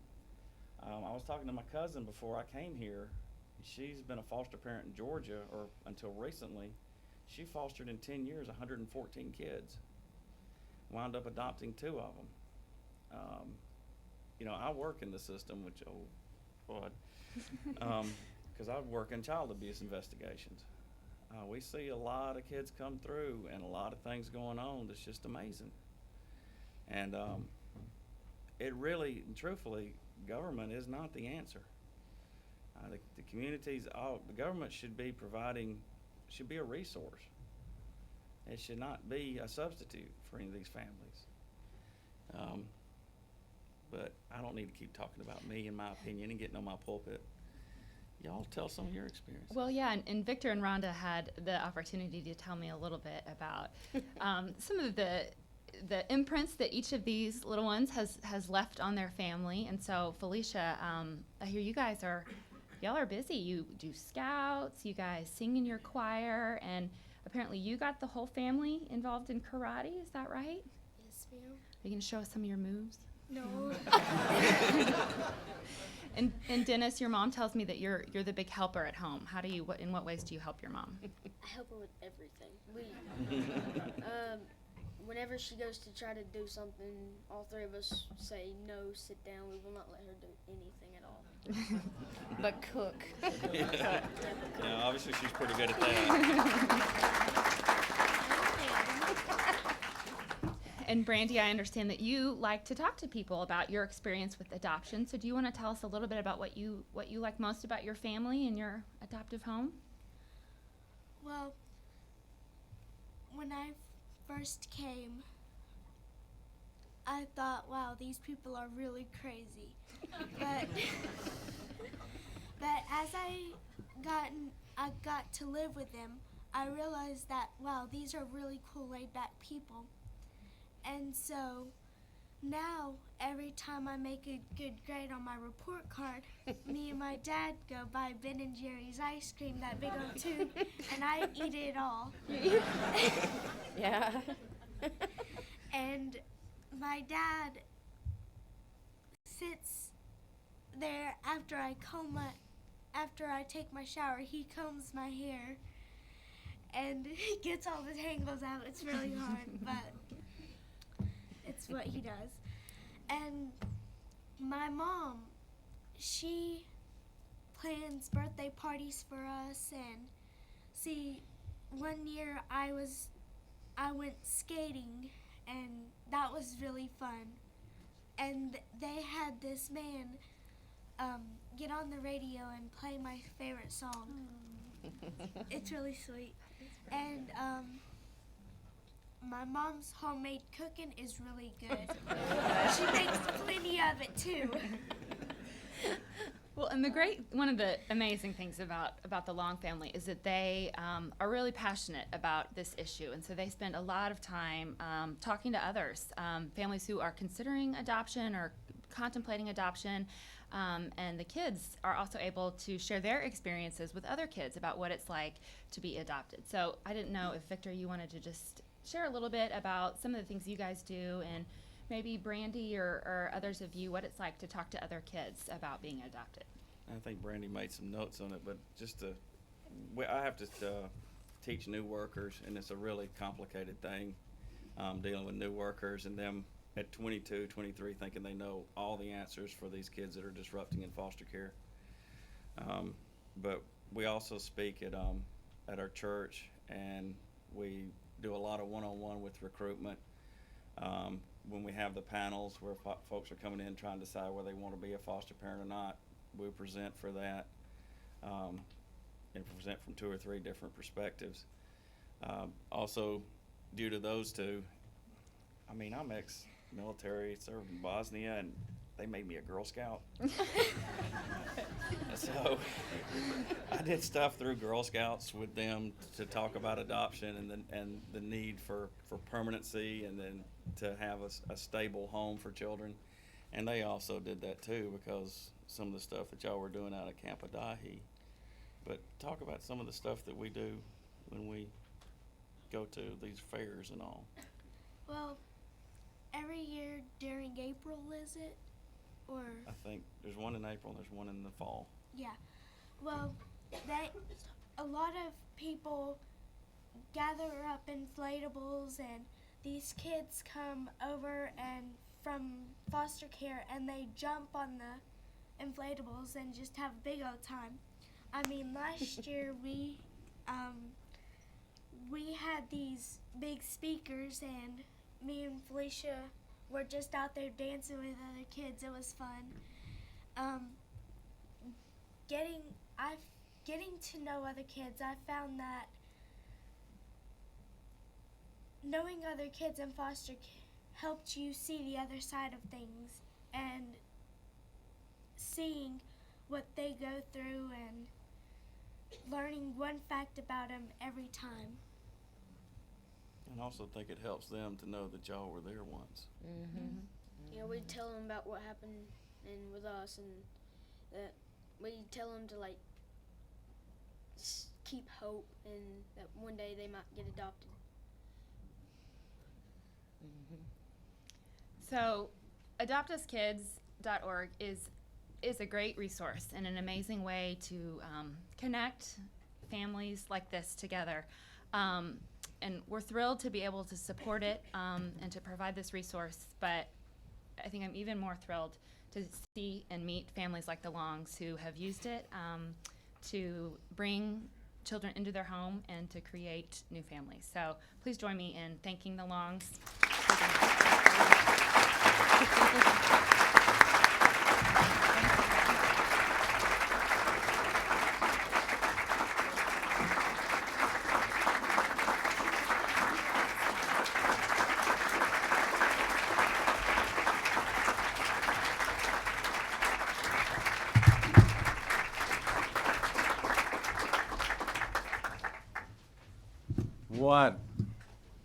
What a privilege I have this morning.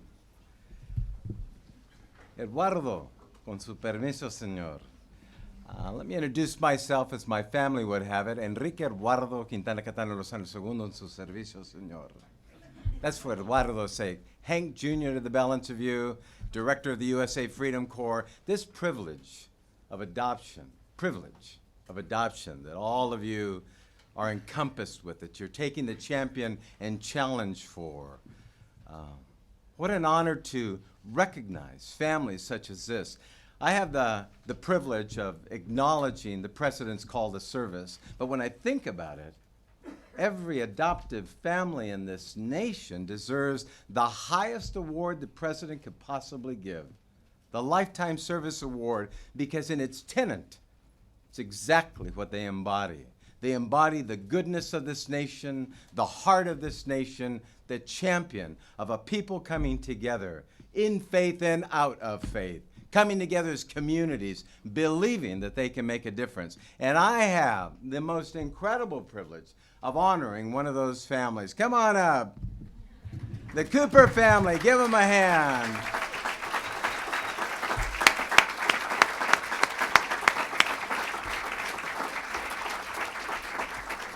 Don Cooper is an executive with Duke Energy and a lifetime volunteer. Look at this lovely mom and daughters. Precious folks. This family, and that's what caught me about your story and your testimonial. This family, let alone, is an adoptive family. This family's engaged in the the Indy Cheetah Racers team, moms that coach, they're in school platforms, they're engaged in their community, choir doing service, they're out and about the community as a family, let alone being the media spokesfamily for Adopt Us Kids. I mean, this is a family who's embodied adoption at its heart and soul. They've gone about to do exactly what the other families across this nation have done, to champion this cause, to put a face on adoption and the family of adoption so that others can see this is something we need to do. This is our heart. We need to protect those children being born every day of our lives. And the congratulations here is that this family, they gave me their hours. Now imagine this. With all of the merit and the school clubs and volunteer book clubs that you're starting and all of this, they gave me a 500-hour family number. I can imagine that in probably a couple of weeks. And my point being is that the recognition due here is to every family in America. And it's my privilege on behalf of the President of the United States of America to give you the President's Service Award in behalf of every other great family and institution in this nation championing this honorable cause. Please.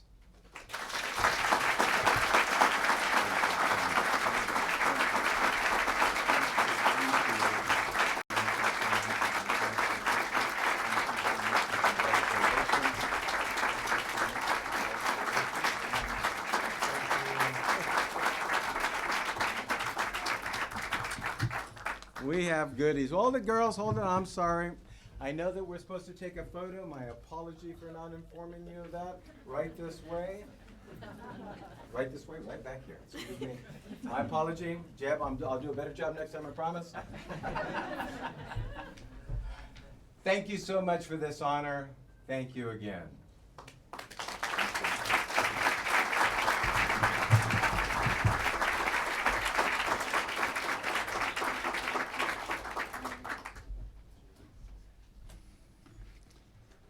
Wow, how do you follow Enrique Lozano and the Cooper family?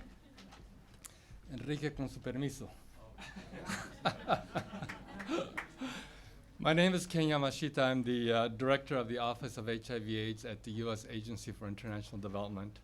And I'm also I have the honor and the privilege to be the special advisor for assistance to orphans and other vulnerable children. I'd like us to change our focus a bit and think internationally and think about what is happening across the globe. It has been said that over 150 million or so orphans and vulnerable children are currently alive.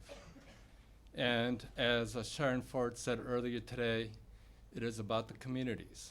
And it is the communities that need to address the flight of the orphans. It is the communities that need to stand up and address the needs of these children. We know how difficult it is in the U.S. context. How much more difficult must it be overseas? How much more difficult must it be when there is an epidemic is raging throughout the country that is killing families, parents, leaving communities in a state of distress, governments unable to cope. What the U.S. government has done has risen to this challenge with a never-before-seen response to the plight of orphans and vulnerable children overseas. The U.S. government, through the U.S. Agency for International Development and other agencies such as the Department of State, the Department of Labor, Department of Defense, and in particular, the President Bush's emergency plan for relief of AIDS, PEPFAR, has been a pioneer and is a global leader in putting together effective responses for orphans and vulnerable children across the globe. If we think about, in particular, the HIV/AIDS epidemic and what that has done to countries around Southern Africa, we can consider this as an earthquake. As devastating as it is only the earthquake. What comes after the earthquake, what is left behind, is our devastated communities and families. And then comes the tsunami. And it is this tsunami of orphans and vulnerable children that we must deal with. If we think about trying to stop the HIV epidemic today, let's say that miraculously today and starting tomorrow, there are no more infections, that HIV is stopped in its track. If we said that, then for the next 20 years, we would still have the burden of orphans that are here with us today for the following 20 years. That's if there are absolutely no additional infections. We know that is not the case. We know that in countries such as Southern Africa, there are literally thousands of new infections every day that are occurring. And we know that for every infection, that there are parents who succumb to AIDS and die from AIDS and leave behind families, leave behind children. And it's not just that we have orphans because of parents have died. It is also because parents are who have not died, but because they are unable to work, because they have progressed in their AIDS epidemic, that they're not able to work and they leave behind vulnerable children. And this is why that second part of the phrase, it's not just about orphans, it's also about vulnerable children. The US government has responded to this need. In HIV/AIDS alone, over $1 billion in the past 5 years have been provided to address the needs of orphans and children, almost $2 billion. In the next 5 years, President Bush has requested consideration of doubling those resources to close to $3 billion on behalf of orphans and vulnerable children. And that is just in HIV/AIDS alone. In my role as special advisor, it has been a tremendous pleasure and privilege for me to work with other government agencies. The Department of Labor is forever concerned with making sure that people, that especially youth, who are working under good conditions, getting paid reasonable levels of pay, and the conditions of work that are going to be effective and that are going to be healthy for them and their expanded families and their communities. Exploitation of children and labor is a very, very serious problem around the world. And our Department of Labor is working in many countries with governments, with international organizations to stem that tide. We all know about the conflict that exists around the world. It is not just the lasting consequences of Iraq, but it's also Darfur, Sudan, Ethiopia, Somalia, and so many other countries. Rwanda, a few years back, in Southeast Asia. Again, what that has left behind, we don't often hear about, are the plight of the orphans and the vulnerable children that has been left behind. This work, spearheaded by the Department of Defense, by the State Department, by USAID and others, looks at the plight of these displaced children, of orphans, of vulnerable children, and vulnerable families. And of course, there are the disasters that we hear about that make the front pages of the newspapers. Earthquakes, tsunamis, famine, and other kinds of disasters that affect us all. Foreign disaster assistance is a major part of what the US government does overseas, so to assist not only families, but children and their communities. All told, the US government is providing assistance to thousands, hundreds of thousands of children, and that many more families attached alongside with it. It is our belief, as Dr. Ford has said, that the solution is in the communities. It is in the communities of these countries. The solution is with partnerships. Most certainly, we as US government cannot do it alone. Most certainly, the governments of the countries in which we work cannot do it alone. It has to be a partnership. And I'm very, very pleased today that we have important partners with us that can join me in the podium up here, please. Dr. Julius Cole, President of AfriCare. Dr. Deborah Dortzbach, Director of Health and Social Development for Rural Relief. Patrick Tuttle, Board Member of All Kids Can Learn International. And Brian Lewis, CEO of American Rural Adoption Association. All of these partners that you see here have expanded their reach and have made a big difference on what is the travail and the plight of orphans and vulnerable children overseas in Africa, Asia, and Latin America. Thank you. Dr. Gilles. Thank you very much, Ken. This is a very special day, and I feel very honored to be selected as one of the private voluntary agencies working overseas on a critically problem facing and confronting not only the world. We hear about 140 million orphans. Look at Africa. This is really a major problem. Africa is a private voluntary agency that's been working some 37 years on the African continent. We've had over 2,000 projects, and we've provided close to $675 million in economic assistance to help the people of Africa and improve their quality of life. Today, we'd like to feature one of these programs. It is our community-based orphan care, protection, and empowerment project. It is often said and is noted as a fact that in Africa alone, 7,000 people are dying daily on the African continent, creating orphans, both in terms of loss of maybe a mother, even a father. And that some countries, that this has come to a total of 5 million orphans alone on the African continent, and probably even more. And these are the numbers that we have so far. So what is the goal of this project? It is to reduce the impact of AIDS on orphans and vulnerable children and their caregivers. And in this project, we are working in 5 countries: Mozambique, Rwanda, Uganda, and Tanzania. Ken talked about the PEPFAR program, the President's Emergency Plans for AIDS Relief. PEPFAR has given us a $10 million grant to work in these 4 countries and to have impact on approximately 135,000 orphans in these countries. The main objective of this program is to provide support services for the community. In Africa, we don't believe in institutionalization of kids. The problem is so great, and even if we tried to institutionalize, it wouldn't work. So in the African tradition of the extended family, the community takes charge and takes responsibility for kids who found themselves to be orphaned. So this project is designed to help the people in the community to be able to carry out this responsibility. We give life skills, we give peer education and psychological counseling.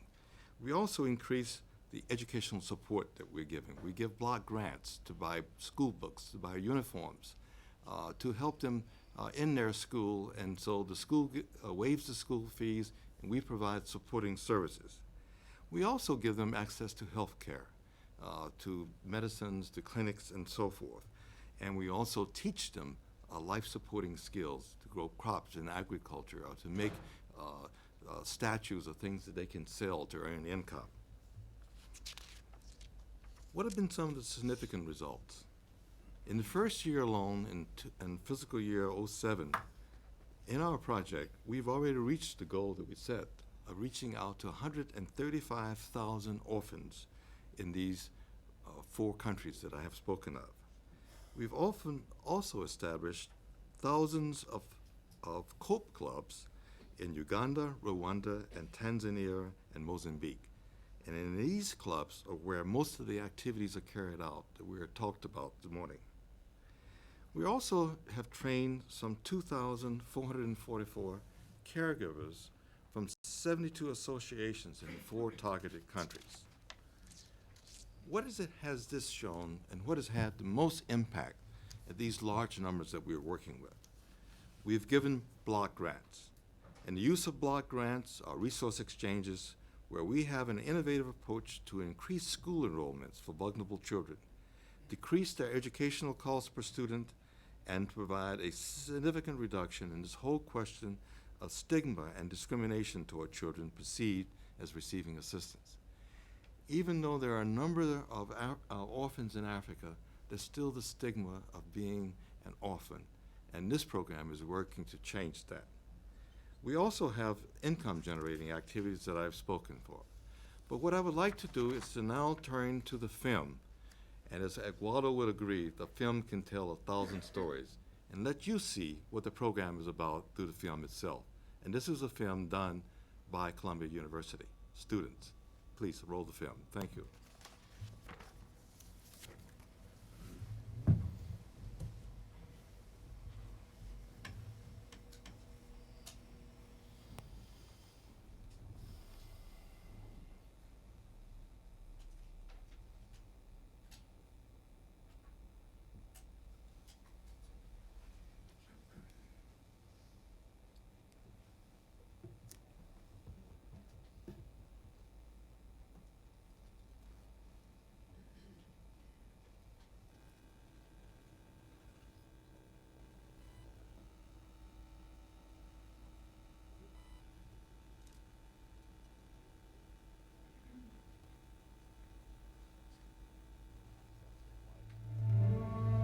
I saw a teenager, not more than 12 or 13 years old, who had 3 children under his own care.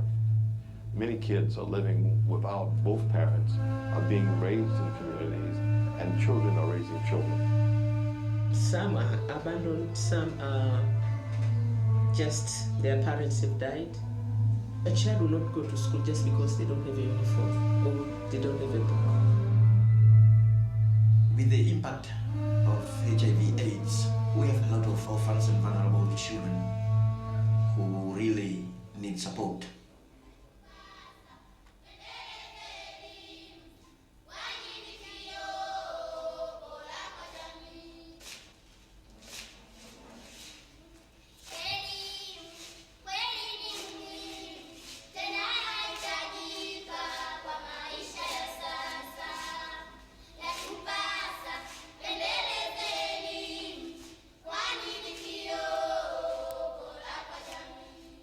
COPE focuses on vulnerable children in the communities.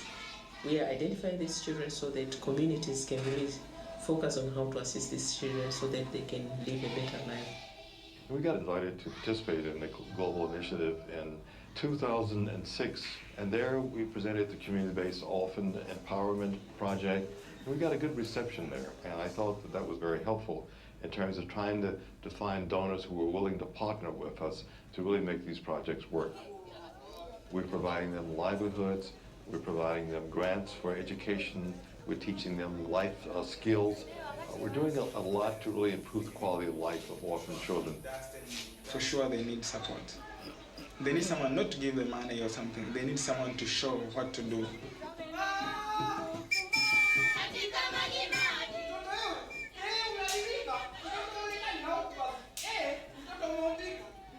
For the COPE project, drama can help them to explain their feeling, to get to know themselves, and also to cope with emotion, communication skills, which is very important for them to know.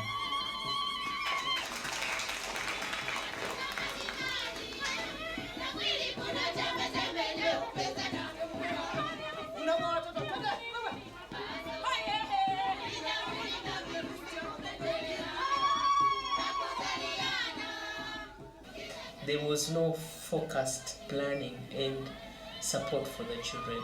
So what Africa has been trying is training of communities to see that these children get a better life. Before they just feel shy. What can I say? What can I say?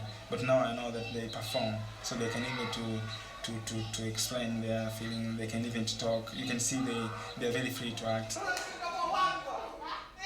With COPE, through psychosocial support, really we've managed to reduce stigmatization. And the offices now feels they are like other normal children whom they have someone to care.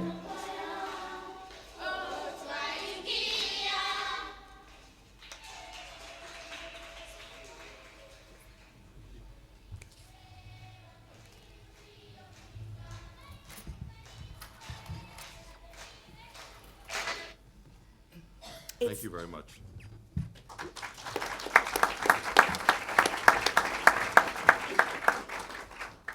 It's good to share things with children, and sometimes that means we share their goals. But it's all in the family, right? Tatu is a young Rwandan teenager thrown into adulthood when her parents died of AIDS, leaving her the sole responsibility of her 3 younger siblings. During the visit of First Lady Laura Bush to Rwanda, she told her that when she had no place to go, the church became her new family.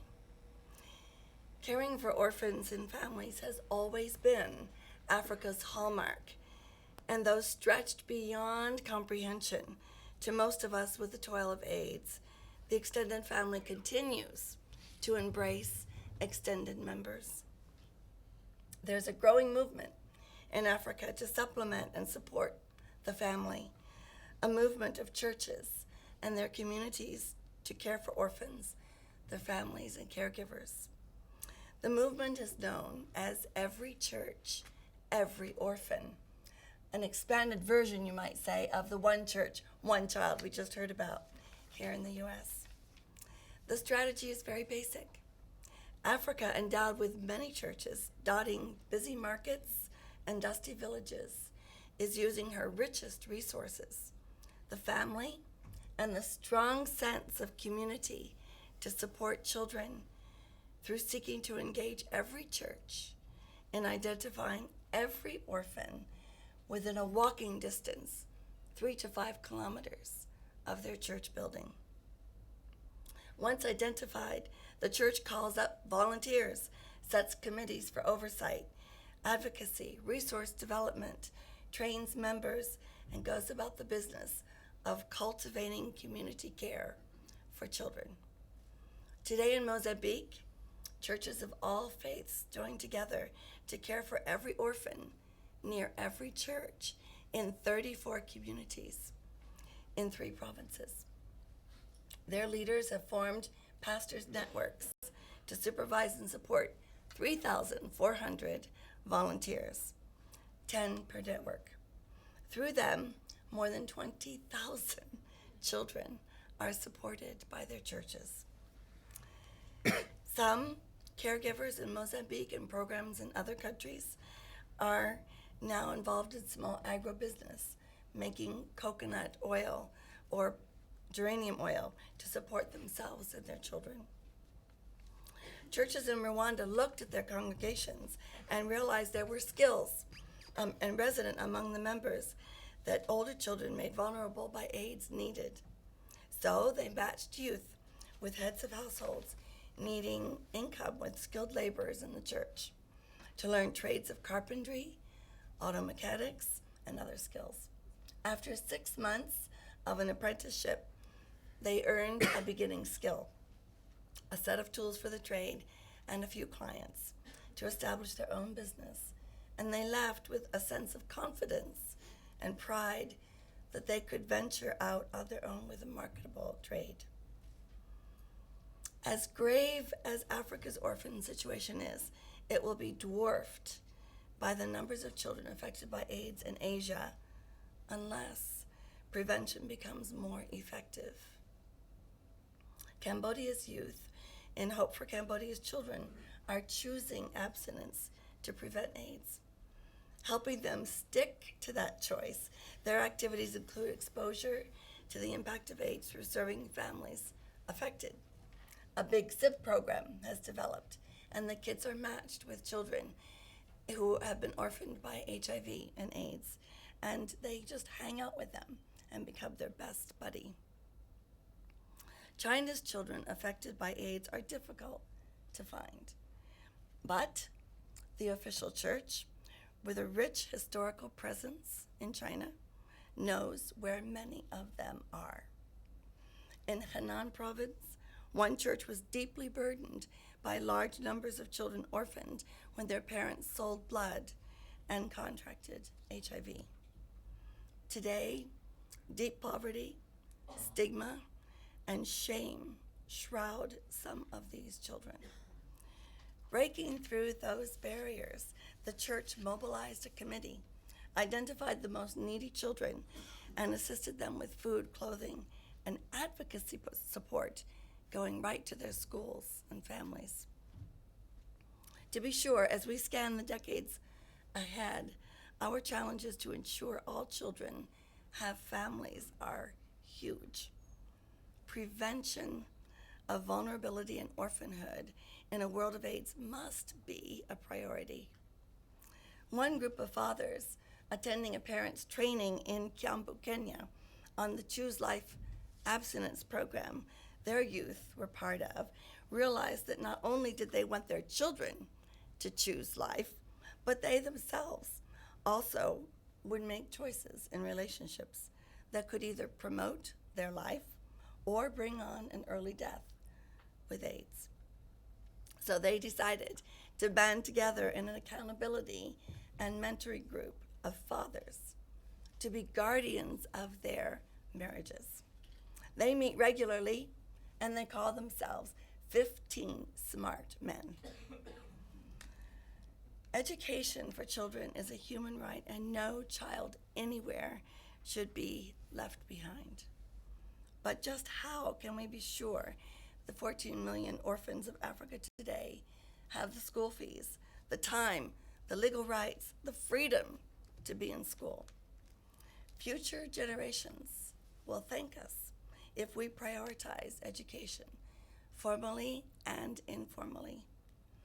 At World Relief, we intend to pilot an educational supplement to formal schooling for thousands of children through the use of a digital audio device that is solar powered.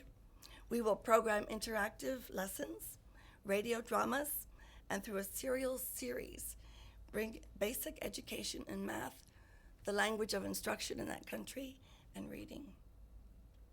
We intend to roll this out with the use of volunteer tutor mentors in churches who gather children and youth whose education is interrupted because of their caring for dying parents or younger siblings or lack of school fees. And so on a Sunday afternoon or a Saturday, they'll gather together with 20 kids and be able to learn together as a stopgap measure until they can return to the normal educational system. To meet these and many more challenges, we have to partner together. We have rich experience now. We know partnerships can work, but they do take work. We need many, many more partners with U.S. churches who are connected to international organizations like World Relief or Catholic Relief Services. We need more partners like Bristol Myers Squibb that partner with World Relief to care for orphans in Burkina Faso. We need to support global partnerships such as Viva Network and the MICA Network. One ad hoc working group emerged with organizational membership from Germany, the UK, Kenya, and the US, known as the Children's Media Project, and developed a video called Let Your Life Shine. Each member organization is able to use that series to meet their own needs. Through PEPFAR, we are also involved with ERDO, a group of evangelical churches working together in orphan support with 107,000 children. In less than a week, we're going to have Thanksgiving. It is truly an American holiday, a family holiday, and historically for many, a faith-filled holiday. And as we celebrate our bounty of home and harvest in America, let's be sure we celebrate and involve our global family, ensuring that children whose lives are crippled with the effects of AIDS in their family are able to say, "Thank you, you gave me a family again." Thank you.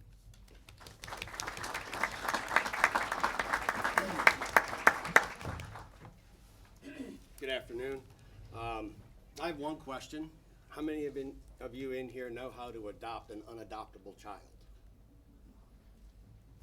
Okay, some don't. Well, in Africa, and especially in Zambia where we are, the children that live there are unadoptable. There's approximately 11 million people that live in Zambia. Approximately 10% of those are orphans. Of those orphans, 37% of those have HIV, and of the remaining population, 45% of those are less than the age of 14. Gives you a perspective of the problem that is inherent in sub-Saharan Africa. So in the year 2000, Benedict, my partner, and I'm a stand-in here, so please forgive me. He can't be here, but in 2000 he was reading Charisma magazine, and Lord put on his heart that as one person could adopt a child here in the States, why could not one church adopt one village in a different country, any country? In this case, we're talking about Africa. So he took that to our church, as many have talked about church participation here. Our church board agreed to take on the project to build an orphanage in Namibia. They were successful in doing that. We currently today have 55 children in that orphanage in Namibia, fully supported by our church, 100%, dollar for dollar, kid for kid, meal for meal. It comes from our church. Matter of fact, we were featured on 2020 last year, John Stossel, Cheap in America. They came to our church and featured Mount Zion United Methodist Church as a pilot program for how to take care of non-adoptable children. So we had an opportunity to increase that event in Zambia. Our church did not have enough money, so Benedict Schwartz my partner and myself, we really look like farmers, right? We're businessmen, baby boomers, talents that the Lord has given us, not knowing what to do. We decided to take on the challenge of building villages of hope. As a matter of fact, I don't know if you get World Magazine, but this month's article in World Magazine pictures Isaac is one of the first 5 children that have adorned our doorsteps at our village in Zambia. So I just wanted to share that that project started about a year ago. The first shovel went in the dirt in October. Our first kids arrived in late October, November this year. But the idea was different than Mount Zion United Methodist Church. It was to be self-sustainable. Any project that is not self-sustainable, as you travel through Africa, you see $1 million pieces of equipment sitting on the side of the road rusting because the money ran out, the programs ran out, the people ran out. So our goal was to develop and come up with a program that was going to become self-sustainable. So how do we do that? Well, primarily what we did is we created an idea that said we need to be self-sustainable before we have children. Everybody else is kind of backwards. So what we have is an environment where we have a conservation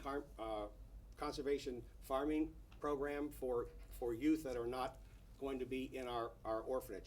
We have a program, a roadside market that we developed to create income sources to sell the produce that our kids are farming and growing. We've just dug our first tilapia pit, or not pit, but pond, if you will, so that we can raise tilapia to sell to the restaurants in the area. We have a food processor that was donated through a member of AfriCare. We have a hammer mill that is being donated by AfriCare to our children who have now formed a coalition, a co-op, young farmers who are banding together to work in their own environment, to sell their own products that we are helping them to create and manage so that they can become independent and self-sufficient. All of these programs are designed to help produce the dollars to make the orphanage, the villages of hope, self-sustaining. Now, one of the things that we also think that is important is that every church can do what we've done, okay? And it's very simple. We have hundreds of thousands of churches in this country, and every one of them is overburdened with their own projects. Every one of them has their own mandate that this is what their focus is. And what we're saying is that it really doesn't take a lot of money from the government. It really takes the heart of the people, as Mark said earlier, a champion for the orphan. As Eduardo said, one person can make a difference. You can make a difference. If we have 200 people in this room, that may represent 200 different churches. Within that church, if everybody would just do a simple thing, which is your change can change the life of those around you. And what I'm talking about is all you have to do every day when you go home with your family is create a project that says, I can change a life. I can change a life. I'm a baby boomer. I don't know anything about agriculture or peanuts or cassava or anything, but I know the talents that the Lord has given me to help manage, to help develop, to help create, okay? And I rely on those other persons who have the ability to teach our kids how to grow cassava. We utilize indigenous villagers. We now have over 60 local people working for us, building bricks. We have a brick building business. We have a block building business. We have a wood making business. We're teaching and empowering those around us to become self-sustaining as we create the self-sustaining environment for our kids, okay? And so the benefit is that we thought that we were going to save 250 kids in our villages of hope that are designed. 25 cottages, 10 kids per cottage, that's 250. It costs about $500 per month to support 10 children. Well, when you go home every night and you put your change out of your pocket, you know, the Lord tells us in a scripture that says, when you farm and harvest, do not take it all. Leave some for the orphans and the widows. This is what we're leaving, just our change. And at the end of 1 month, if you do this, every church that is represented here would not have to change their budget, get mission committee approval. This is an awesome opportunity. It says, say yay, Bo. Say yes. Your change can change a life. And as you go back to your respective churches and to your respective community organizations, let me just share with you one other thing. As you go through and the Lord opens up a door, follow it. Go with your heart. But also, if a door closes, my advice is leave the crowbar at home. Don't force open a door that's not supposed to be open, but go with your heart and change a life. Thank you.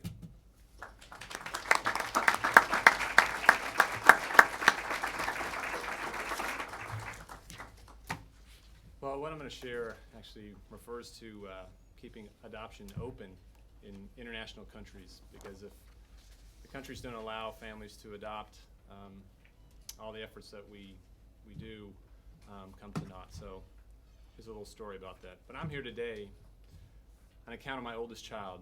She changed the direction of my life. I was an architect following my father's footsteps when my wife and I adopted this little girl. She was only 8 months old, but she was about to teach me more about life than I could ever know. But before I go on, let me share something personal. Until we started our family, I was actually opposed to adopting. Like many people, I saw adoption as unnatural, a second best. It was only through my wife's persistence that I agreed to move forward. The defining moment for me came with the adoption of this little girl. One night, as I was carrying her to the crib, I felt a gentle pat on my back. This little gesture had a profound impact on me.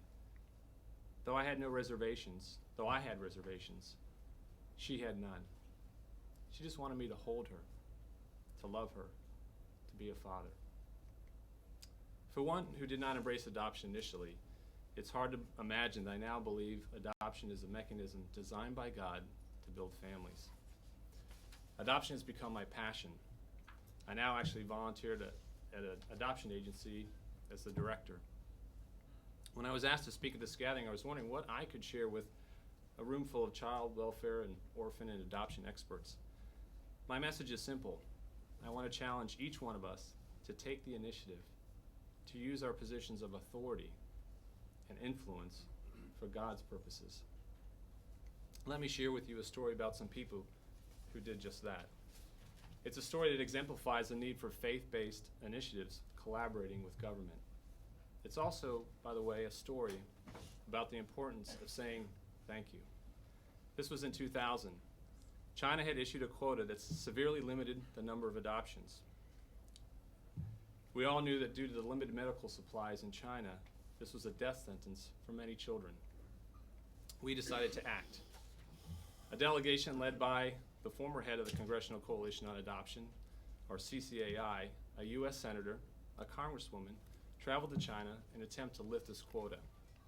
I was privileged to represent our faith-based agency along with other concerned adoptive parents, one who's sitting in front of me. During the planning of this trip, I shared with the delegation leadership some Old Testament readings from the book of Esther, describing a situation very similar to the one we were in. In Esther, who ironically is an orphan, the king signed a decree that called for the destruction of the Jews. Esther called a fast, prayer, and a banquet to honor the king, and then she pleaded for her people. The king in turn reversed his decree based on Esther's petition and the prayers of the people. We likewise called for fasting, a prayer, a banquet for the Minister of Civil Affairs, and asked him to reverse his decree to limit the number of adoptions. As events unfolded, the China delegation found itself not only in the presence of the minister, but the president of China, Jiang Zemin. During a conversation with the president, the former leader of CCAI expressed gratefulness for allowing American families to adopt their most precious resource. He in turn said, "You have plenty of families, we have plenty of children. This is a good thing for all." Later that night at the banquet, the minister greeted the delegation along with the leadership of the U.S. Embassy in Beijing with a toast. He raised his glass and said after discussions with his staff, he had decided to lift the quota. We all put down our glasses and applauded with great amazement. I had witnessed firsthand a sovereign nation change its position on adoption, a decision that would affect thousands of children. Looking back, this was once again a defining moment for me. Just as my daughter's pat on the back 14 years ago transformed my view on adoption, so this experience changed my perspective on what was possible. With a little initiative, some prayer, and a sincere expression of gratitude, thousands of orphans had now been given the opportunity for a family. It occurred to me that while I was preparing this talk, that there was a simple way to follow up on the success of this China delegation. Why not have U.S. embassies located in countries where international programs are open hold an annual banquet to thank the host country for allowing us to adopt their children? It's a little thing that could reap great rewards for orphans. If there was one lesson I learned from my experience in China, it's the power of saying a humble thank you. In Isaiah 1:17, it states that a moral obligation of mankind is to defend the cause of the fatherless. We live in a great nation, and above all, we should set the example for others to care for orphan children. My prayer is that we never lose sight of the responsibility we each have to use our influence for the orphan child. For they neither have the opportunity nor the power to speak for themselves. We should make it a priority of both private and public efforts to take the initiative, use our influence, and give every orphan the opportunity for a family. Thank you.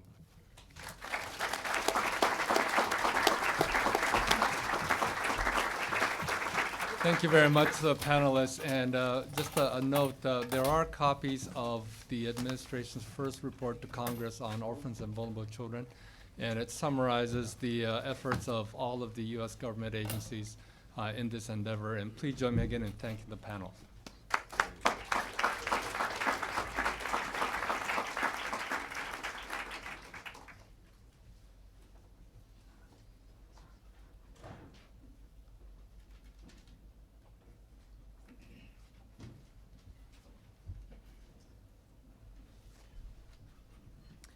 Good afternoon. What a privilege and greatest honor that I could possibly have in my lifetime to stand before you this morning and this noon. I come from the country of Ethiopia.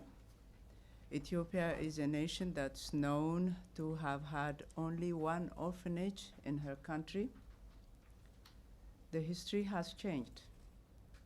Today, Ethiopia houses over 5 million orphans. These 5 million orphans, not being their fault to become one, but they are homeless in their own country. They need home wherever a loving hand is stretched out for them and on their behalf. Ethiopia used to be a country that hosted extended family. With continuous drought, with a communist government for 18 years, with a number of orphans getting larger by the day, the extended family community does not fully absorb all the needs. The answer is loving parents all over the world. My point that I like to bring to the table this afternoon is, as a small organization, an organization called Project Mercy, which I represent, feels totally responsible to prepare the way for families to extend their loving arms to receive children in their homes. And the way we plan and are doing it is, first of all, by selecting house parents for these children. And the selection system purely begins with the love that these future possible house parents for these children will have. The basic and the most important thing is that they love to have children and to care for children. The purpose for that is so that these children will learn to be loved and also will know to receive love to their future parents whom they do not know. As hard as that is, we believe in Project Mercy that these children that need homes also need from the very beginning when they come to their, I hate to call it orphanage, to their new home, that they are being taught and are being prepared to move into their future parents' arms.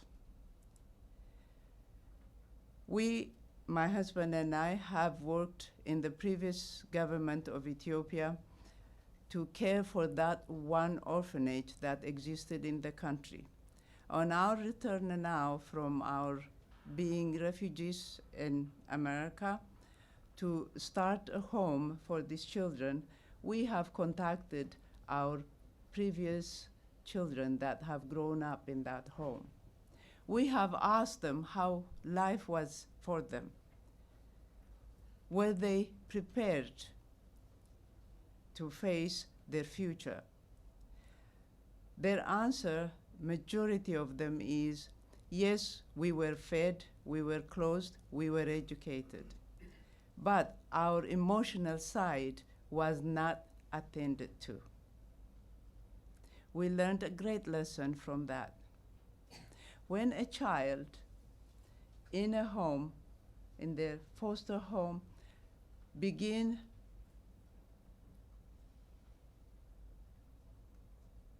what's going on in their mind at that moment? What are they thinking? Is there someone there for them to discuss that, to bring it out of them, to prepare them for their future home and life? That's the concern of Project Mercy.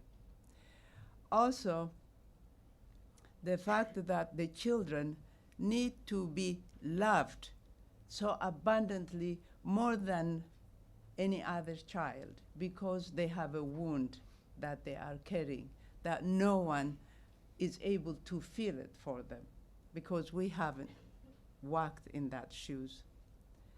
So Project Mercy is concerned as to how we can possibly help these children to be prepared for their future and to also know more about the children.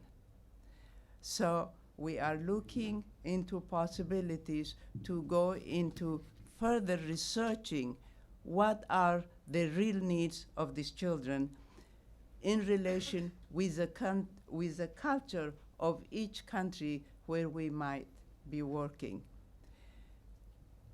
We look forward to further this by having supports and ideas in any other ways that can be accomplished.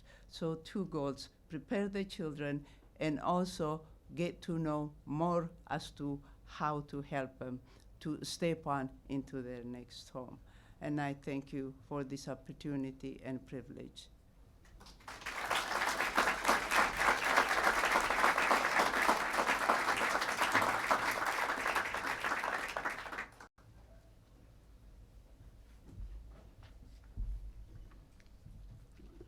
Hello, my name is Sofia Ramirez. I'm from Ocala, Florida. I first would like to thank my Heavenly Father for everything that He has done for me, because without Him I wouldn't be here today. I would like to thank Miss Iva Diaz and too many names. Faith-Based and Community Initiatives for inviting me here today to share my adoption story.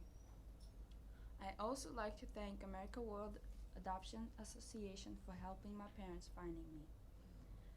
Our lives are like stories. Everyone has their own story, has their own road to follow. Let me take a moment to share mine. I was born as Oksana Pavlovna Ilchenko in Ukraine. I was not orphaned by my mother, who had 6 children.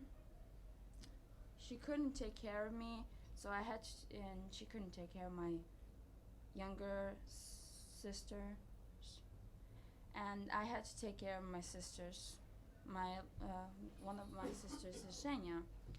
I took care of her, and sometimes we would have to sleep outside, sometimes because of the arguments and abuse in my house.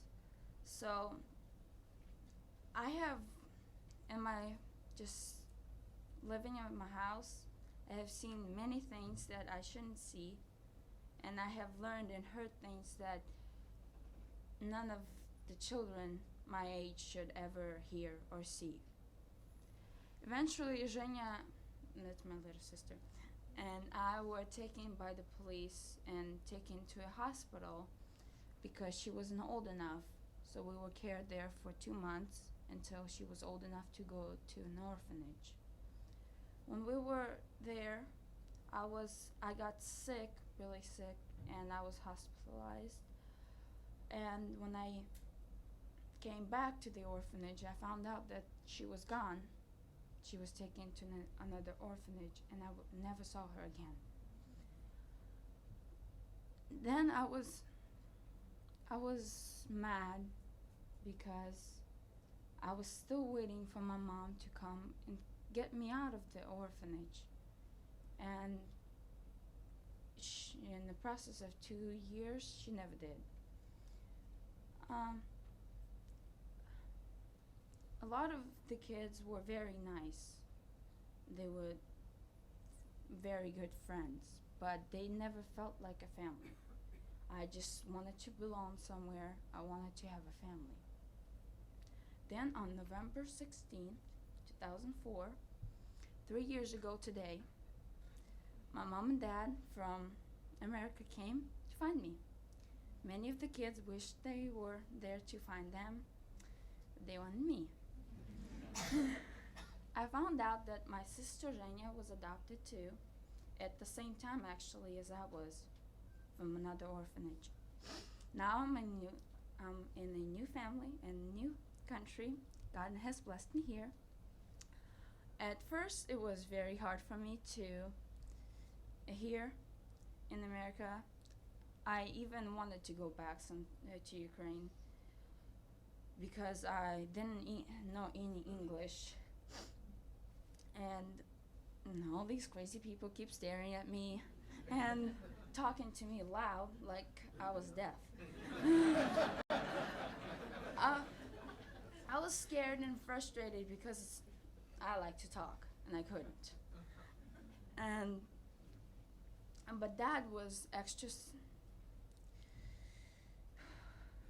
especially kind to me and very patient with me.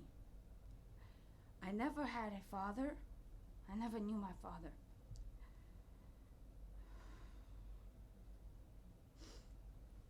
He was kind, but also strong, and he always disciplined me when I disobeyed the rules. That was like an example of my Heavenly Father. I never knew such love like they gave me. I have now a new mother, and father, a sister, and 2 brothers. Even though I'll never forget my mom and brothers and sisters in Ukraine, I am very thankful for my new family. America is great. I love the schools, the teachers. I love ocean and the mountains, which I never saw before until I came here. I love the computers and the books. I love reading. I never saw a parade before in my life until I came here, so Christmas parade was especially fascinating for me. I like the weather in Florida. We had snow in Ukraine, and That was something different. And the theme parks are awesome. America is a blessed country for sure. Many of orphans wish they could be here and they could live here. As you know, there are many, many orphanages and orphans in the world. There are many other children all over the earth that are orphans or children who are in the home whose parents can't take care of them. They need someone to love and take care of them. In my own country, in my own orphanage, there are hundreds and hundreds of children that need a home with love and stability. I wish all of my friends in the orphanage could be in a home like I am in. If I could convince just one person who has considered adoption to stir up the desire to go ahead and find your forever child, or if by sharing my story it will help someone financially support an orphanage or an orphan over the seas, then today I have accomplished my journey. Thank you again for listening to my story. One who's just beginning to live American dream, the one who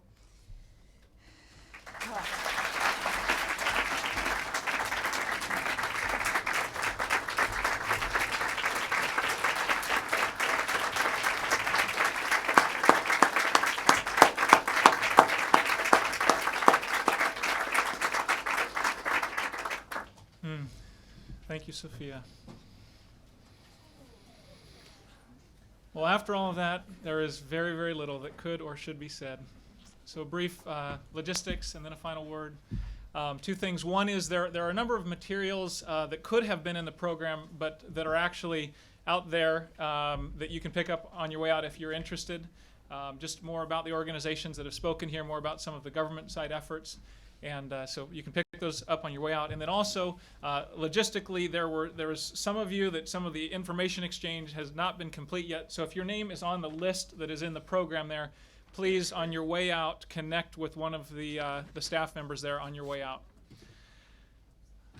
In closing, I just want to say thank you to each of the groups that has spoken, each of you that is represented here. And I feel very keenly, I feel personally, that not only has the transformation that we've all been talking about today been in the lives of these children who would have grown up without families, but perhaps even more powerfully in the lives of American families who perhaps otherwise would have lived comfortable but lukewarm lives on the right side of the tracks. You have stirred their hearts and their lives to something more powerful, more beautiful than they would have ever known otherwise. So to close, let me end it with the words of an orphan. Little Marta was adopted from Africa, and one day her adoptive mother heard her singing this little song as she walked around the house with her sweet little high voice. She sang, "My one mommy die, my one mommy die, my one daddy die, my one daddy die. I sad, I sad. Now mama no die, now mama no die, now daddy no die, now daddy no die. I happy, so happy. I clothes to wear, I fooding. I good house, thank you, Lord. Ticklish, my daddy. Good food, my mommy. Thank you, Lord. And thank you all.